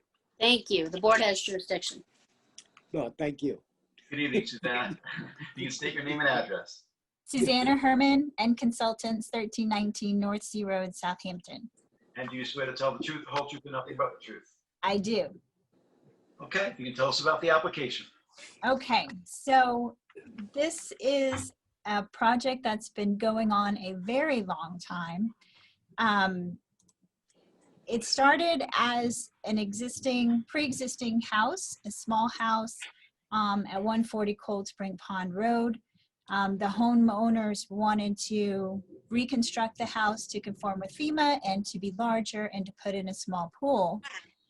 So we went to the Conservation Board, and as a part of that process, it was suggested that maybe they should purchase the property adjacent to this one in order to have greater wetland setbacks. So as you can see, this pre-existing house was 28.9 feet from Cold Spring Point Road, which is the rear yard here. There are wetlands to the west. This is actually, let me see if I can here's a good picture. I'm not even sharing my screen, am I? So you can't even see what I'm looking at. I'm sorry. It's been a long day. I'm pointing at things and you're not even seeing them. Okay. There we go. There we go. So here is their existing, can you see that? This is their pre-existing house. this is all it doesn't look very pretty in this particular aerial photograph because it's winter, but this is a very happy, healthy saltwater marsh with no bulkhead or protection here. As you can see, there's bulkhead along the southern property line and along the adjacent property line. This is Cold Spring Pond here. So they have a very fragile wetland over here, and they have a bulkhead along this side, which is obviously wetlands as well, and adjacent. So they wanted to knock this house down and build a nicer, bigger house. And as part of the wetland permit process, it was suggested by the Environment Division that they investigate purchasing the property next door, which is vacant, but a single and separate buildable lot that has just this boat basin. It's owned by someone else who lives in the neighborhood and was just using it as a boat basin.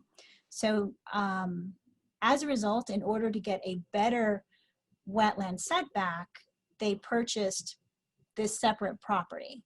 So this is a copy of the wetland permit approved survey. So as you can see, this is where the old house was, and that's now all naturally vegetated wetlands, non-disturbance, non-fertilization buffer. The new house would actually be almost completely on the newly purchased property. And the Conservation Board also approved this small swimming pool on the waterfront side. And so this is what we have approval from Conservation Board for.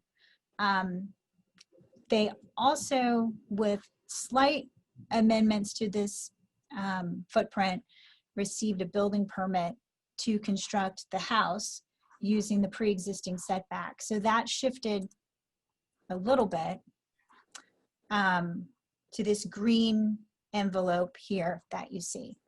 I don't know how well you can see that, but the green is the outline of the current, and the black is what the Conservation Board approved. Yeah, we can see it, and basically it looks like more than half, I would say close to 2/3 of the lot is being preserved under this plan.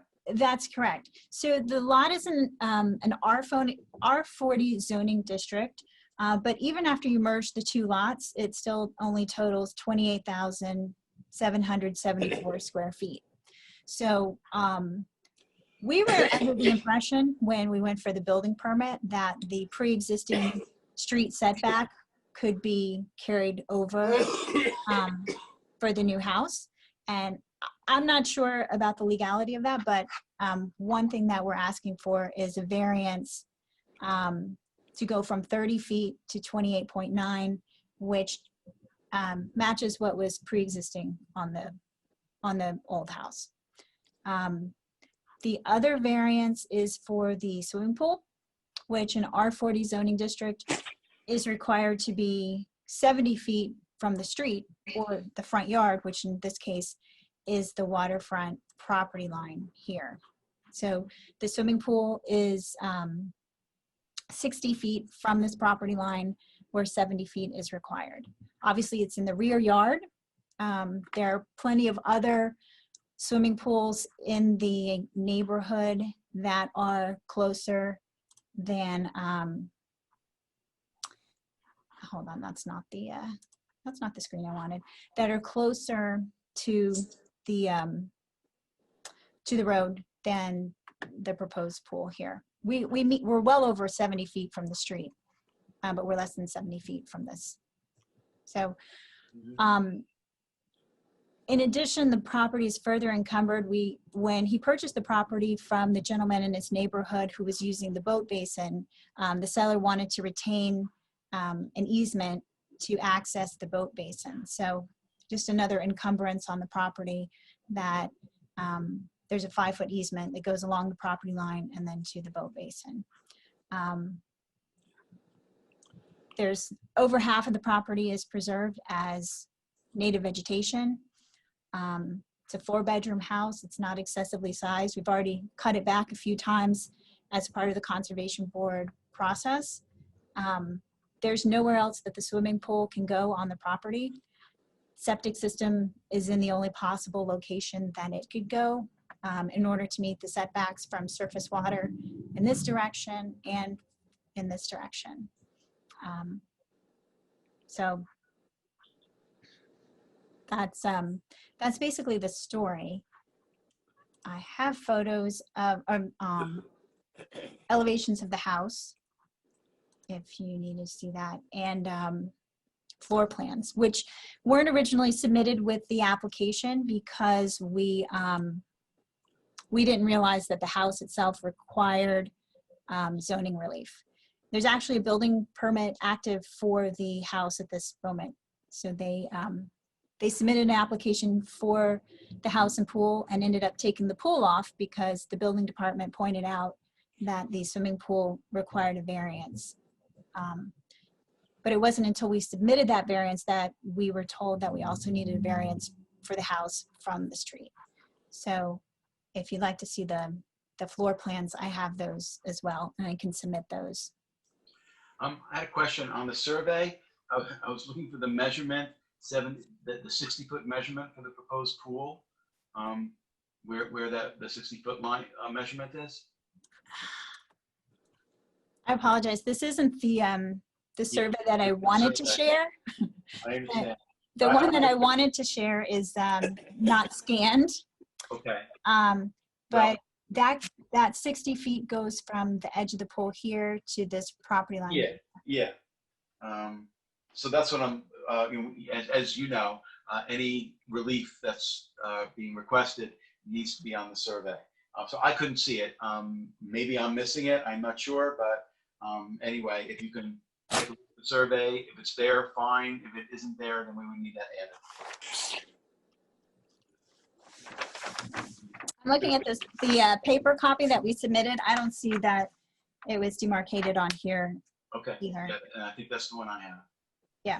Yeah, you should have a survey dated June 22nd, 2020.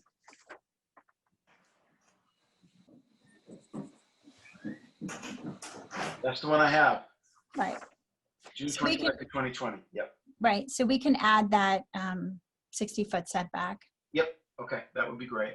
And then we also had comments from the building department, which I'll read to you, which maybe well, not many comments, just slight, but anyway, this is Marjorie Riley, building inspector. Her comment was, plans and elevations were not available at the time of this review. The applicant shall submit floor plans and elevations showing compliance with height and pyramid regulations. Okay. They were submitted with the building permit application, so they should have them in the building department. But I also have had the architect email. I just received those comments today. So I had the architect email me floor plans and elevations, which are, here if you have any questions about that. Yeah, well, if you could reach out to Marjorie, just Yep. show her what you have. Yeah, well, we need them for the ZBA file. Right. It does comply with pyramid. Like I said, it received a building permit. The house did. So it was designed specifically to conform to pyramid. Yeah. Okay. Well, we just want the building department to be happy. Yes. So, and we definitely need it in the file. Right. So I will get that to you. In addition, the Conservation Board, you would have received a comment that the house is slightly different than what they approved. We have a modification that we submitted a couple weeks ago for the minor changes to the wetlands permit. So that's pending. I spoke with Marty Shea today, and he said he'd be finishing up his review by tomorrow. So I don't anticipate any problems with that. Again, on this screen, the green is the new and the black is the old. So you can see it's only very minor changes here and here. The first floor was just chopped off a little on the front in order to get, I don't know where this 27.3 came from. That was an error. Get to the 28.9, the pre-existing setback. And the second story was shifted a little bit towards the water.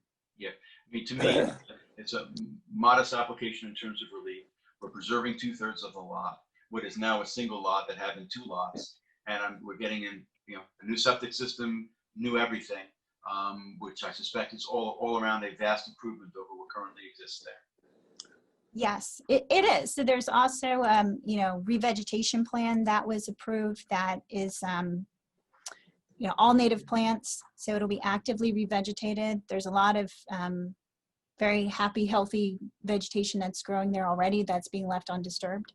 And they spent a lot of money purchasing a vacant lot in order to sterilize it. So. I'm sure.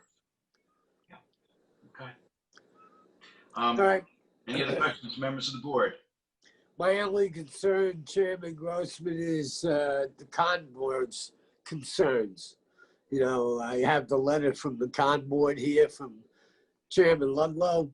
It says on March 5, 2020, the con board issued permit number CB 216, which granted approval to demolish the existing dwelling and accessory structures and to construct a new FEMA-compliant dwelling and accessory structures in accordance with the survey prepared by Martin Donald Hand, dated September 7, 2016, last revised December 10, 2019. The survey prepared by Jeffrey W. Harder, dated September 7, 2016, last revised June 22, 2020, submitted to the Zoning Board of Appeals is not consistent with the survey approved by Wetlands Permit CB 2016. The applicant needs to submit an application to modify their wetlands permit. The Zoning Board of Appeals should consider postponing a decision on the variance application until the Conservation Board has reviewed the wetlands permit modification application. As proposed, changes may be warranted. That's all I got to say right now. Yeah. So on my screen right now, this is the approved survey. It doesn't impact the variances that we're requesting. The swimming pool and the decking and all of that didn't change. So the swimming pool variance from 60 to 70 is exactly the same between the two versions of the survey. Well, it doesn't appear the Conservation Board is happy with that, Susanna. Listen, I know you do your work very well and everything. I'm just... What I would suggest, unless the board has other objections or questions, is that we close the public hearing. I know you have to hold it open because of the Zoom considerations and give additional time before the determination is made. My expectation is that we'll get that modification in the meantime as well. Okay. Well, I think that's what Keith was getting at, is that he'd like to see determination, a modified permit from the Conservation Board. And the reason that makes sense to me as well is because, well, they might change what they're willing to approve, and that may in turn change this. Your variance request. Yeah. Correct. Yeah. I don't know if Katie wants me to wait, but. What's that? I said, I don't know if you want me to wait. Well, no, I mean, I think keep it open and Susanna will submit it to you before there's a decision. Absolutely. Yeah, that's all. Open for written comments. Yes. Written Just comment. Written comments, but also for the revised survey that we discussed, Right. and the modified wetlands permit when it's issued. Yes, I think that's reasonable. Yep. And if Marty Shea or the Conservation Board suggests a minor modification, it would only be to probably make the house slightly smaller, but I don't anticipate that's the issue. I don't think it's going to change the variance request. Okay. Well, we're going to find out. You know what I mean? Okay. Yes. You shouldn't speak on behalf of Marty. You know what I mean? I should learn that lesson because you never know. Right. Right. Exactly. Yeah. Okay. Any other questions of members of the board? Is there anyone from the public who is waiting to be heard this evening on Zoom in connection with the application of Comiskey? This is for 140 Cold Spring Point Road in Tuckahoe? I see no hands. No hands, okay. If not, Helen, it's yours.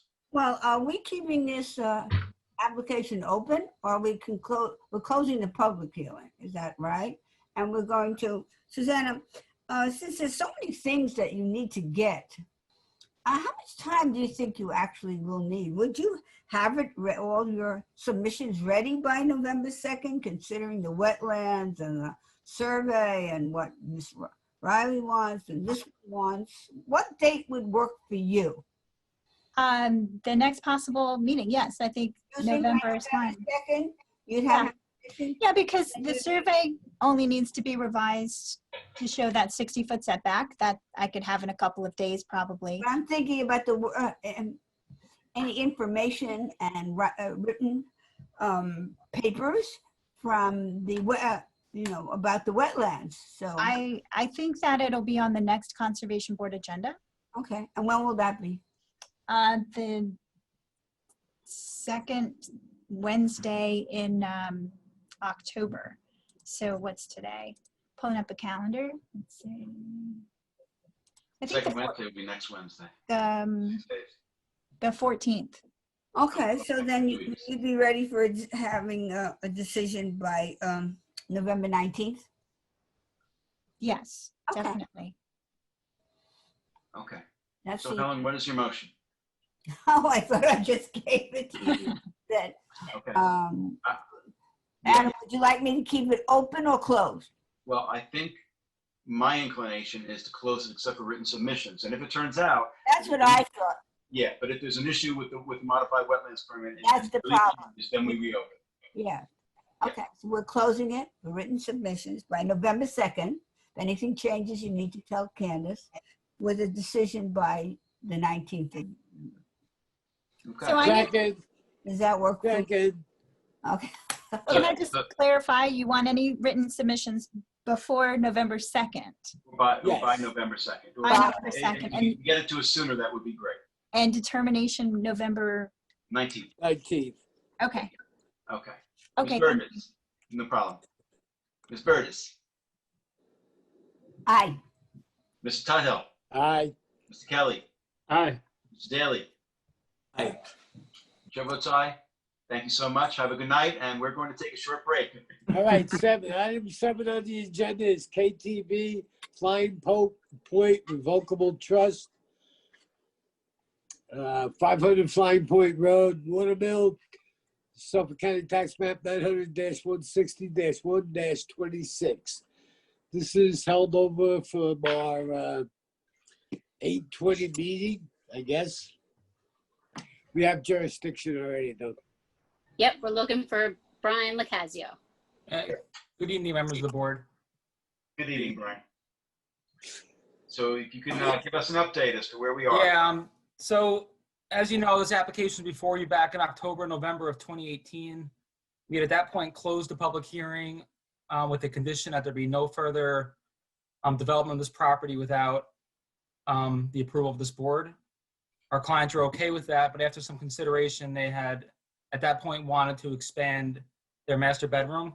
That was on a portion of the property which was in close proximity to the water and the wetlands. After much deliberation with their architects, contractors, the state of the world, they're no longer wishing to modify this plan. And they're asking that this application be closed again and we proceed to a decision.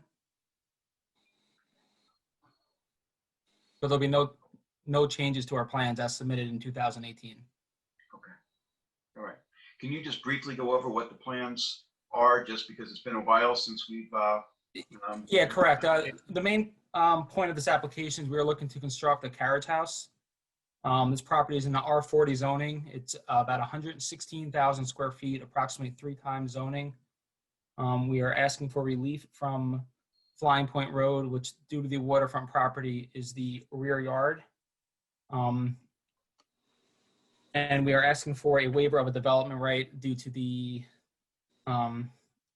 which as I explained back in October, November of 2018, the reasoning there was due to the size of the property. This lot could be subdivided and could yield a higher yield than what we are requesting here with the carriage house added to this existing property with no further expansion.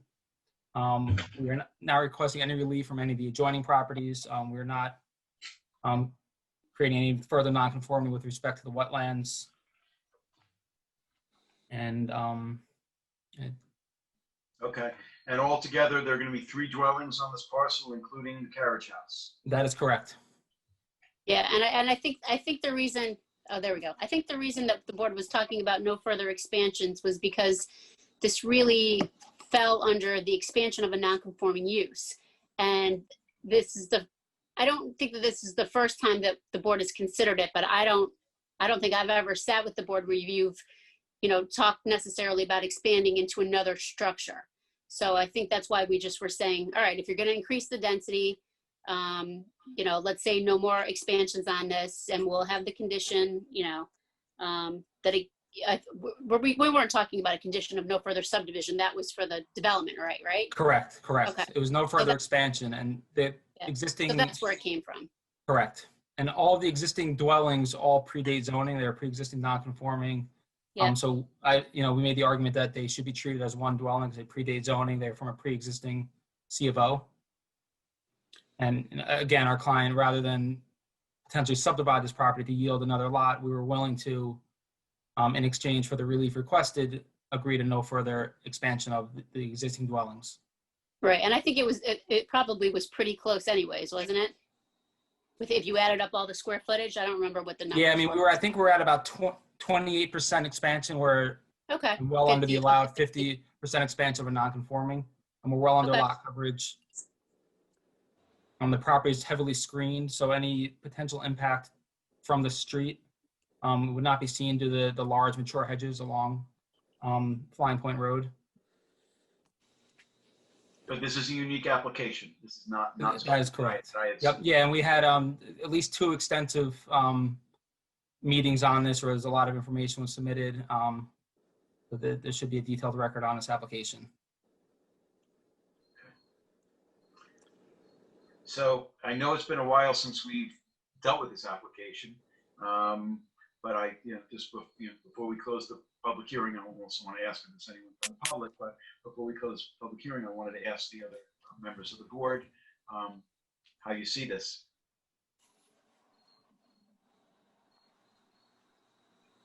My opinion is pretty much unchanged. Obviously, since they're not making any changes to their application, there's nothing here tonight that would change my mind. I was comfortable with it, largely because the things Brian mentioned, it's a huge lot. I mean, they could subdivide it if they wanted to.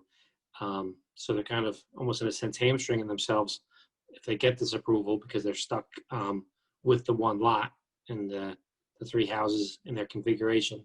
So I'm fine with it. Is there any provision about not being able to subdivide at a later date in this? Well, that's what I was saying. I don't think I don't think the board was going to make that a condition, because it is large enough to subdivide. And if they subdivided it, they would likely have to come back to this board because there's all of these nonconformities on it. It's kind of like that application that you have pending that John Bennett brought recently. You remember, where there was one big lot, a bunch of nonconformities. So I think a subdivision, even if the lot areas were conforming, they would likely have to come back to the board to figure out how to have these structures. But why couldn't we ask part of the decision not to grant permission for any subdivision? Because a subdivision possibly would make all of these things more conforming. So I don't, you know what I'm saying? I mean, we could put arguably a larger structure in the property, creating greater density, which I think goes against the intent of the carriage house code. Yeah. And we're going to have a decision, Helen, that says no further expansion. So even if they subdivide, they can't expand based on our decision. As long as we have the no expansion, I'll be okay with it. Yeah. Okay. I'll write that down. I as well. Yeah. Okay. I as well. Thank you, Brian. Okay. How eloquent of you, Keith.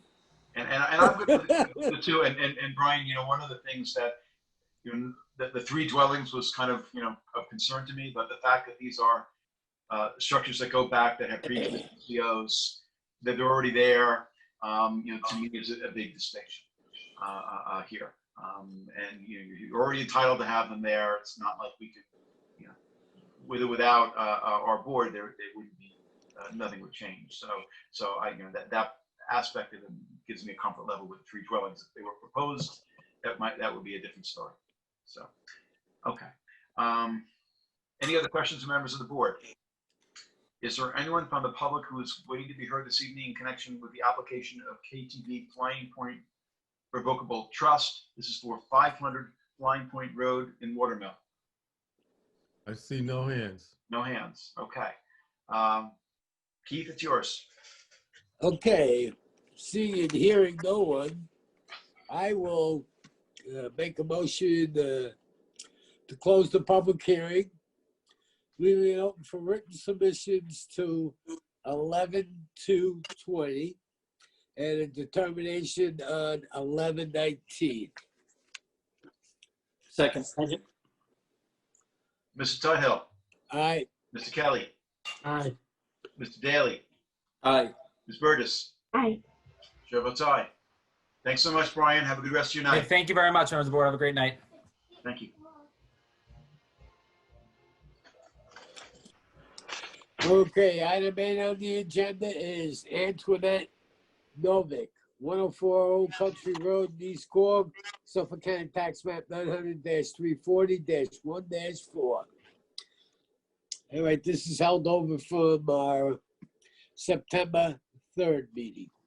Yeah, this was reopened. We asked the applicant to come back. Yes. Good evening, Heather. Good evening, members of the board. Heather Wright for the applicant. So yes, as Katie said, I understand that the board had some concerns after the last public hearing and gave the application a little more thought.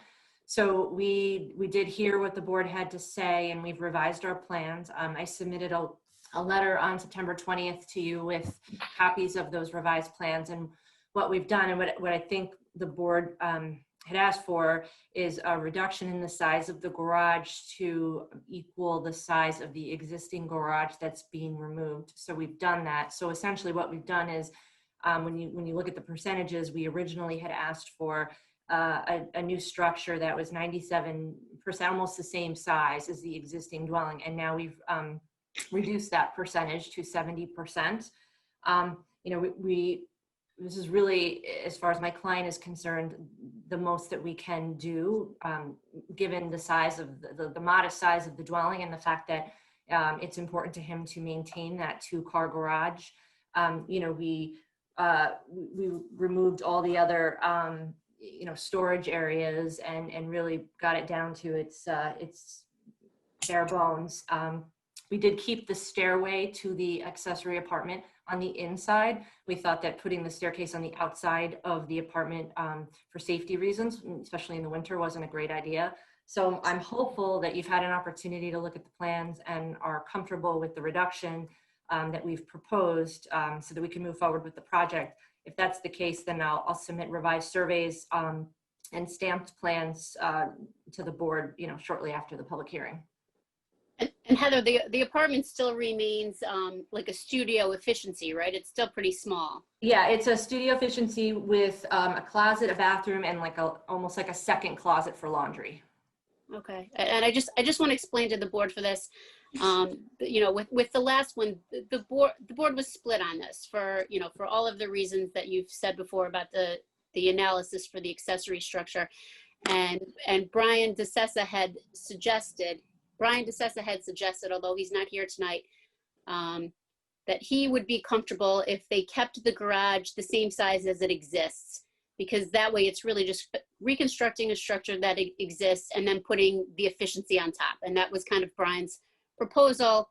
And Heather's client, apparently has, decided that they could live with that. So that's just what's before you. And Heather, first of all, I want to tell you, I greatly appreciate your efforts and the efforts of your client and in changing what the original application was and reducing the proposal. So I know it was a lot of effort and cost in order to do that.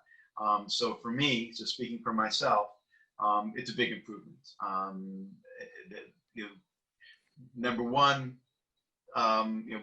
Brian's idea of having the garage, the proposed structure be basically the same size as an existing structure is good information to have. But more importantly, we've gotten that percentage down so that I can, for myself, be comfortable with concluding that this accessory structure is an accessory structure to the primary residence. So I'm okay with it. How does the rest of the board feel? I agree with Mr. Chairman. I'm appreciate the efforts that got us this far, and I'm fine with it. I'm good to go.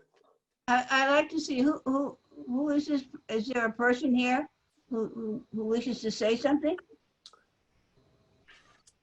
Jeff Sands, our architect is. Heather, is your I'm architect? just here if any questions. Okay, no problem.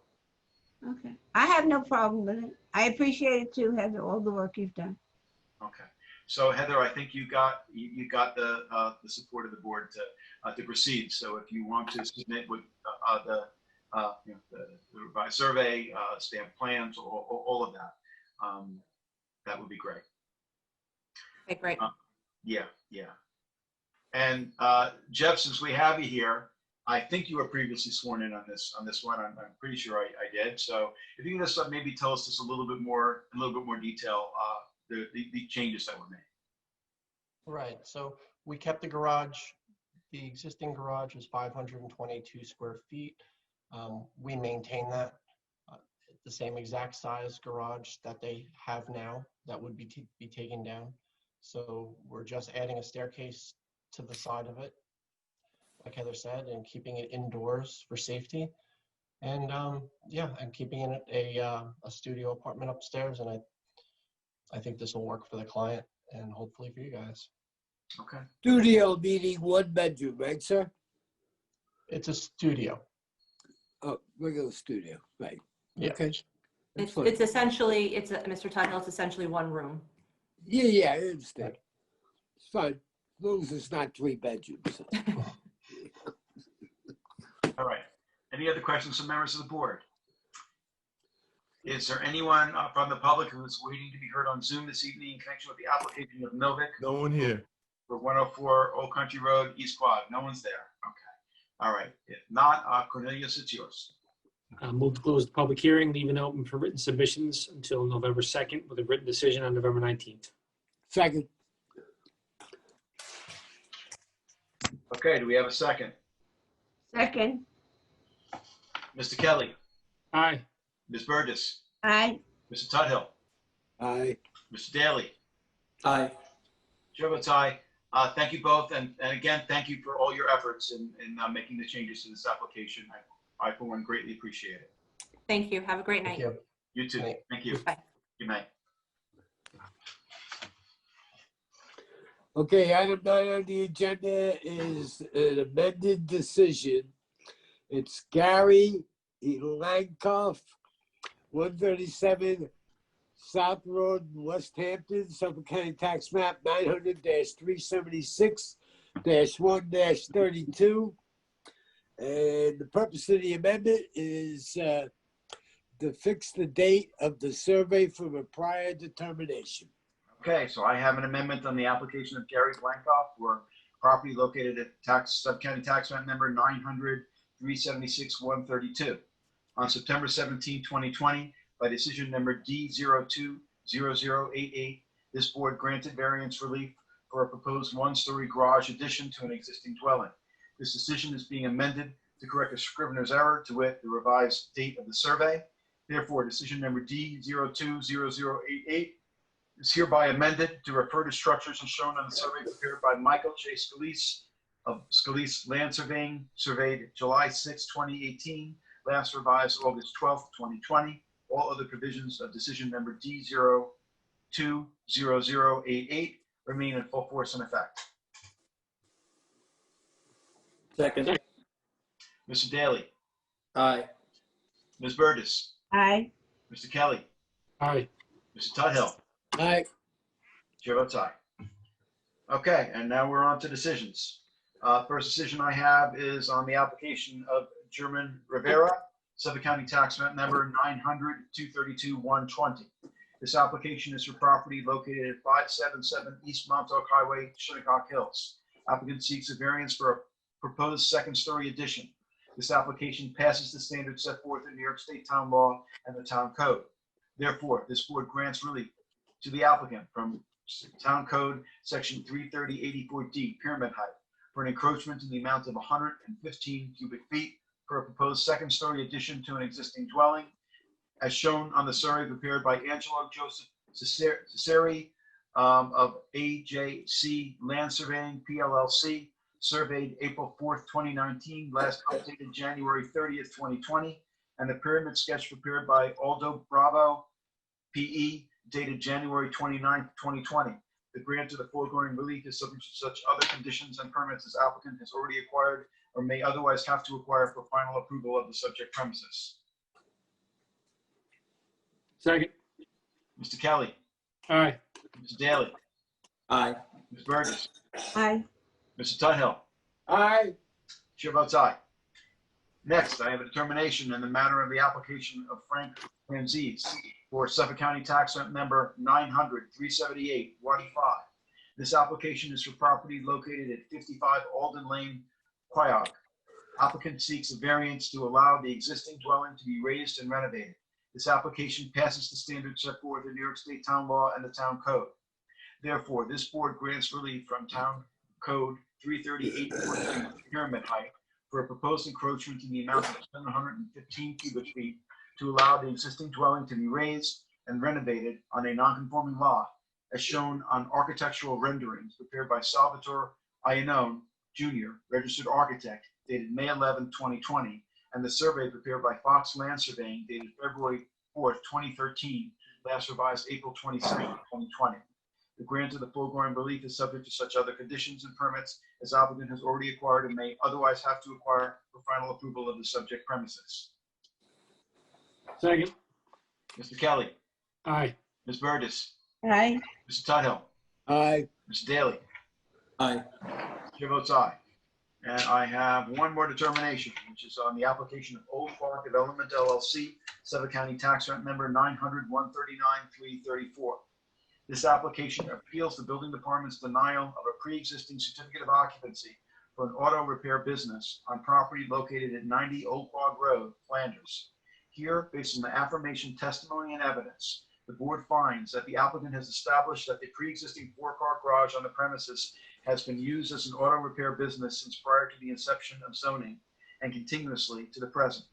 As such, the premises is entitled to a pre-existing certificate of occupancy for the use of the four-car garage as an auto repair business, as shown in the survey prepared by Nathan Taft Corwin, 3rd Land Surveyor, dated May 26, 2000, last updated December 27th, 2018. Do we have a second? Second. Mr. Daly. Aye. Mr. Kelly. Aye. Ms. Burgess. Aye. Mr. Tuttle. Aye. Chair votes aye. Motion to close. Aye. All in favor? Aye. Aye. Okay, we're closed. Have a good evening, everybody.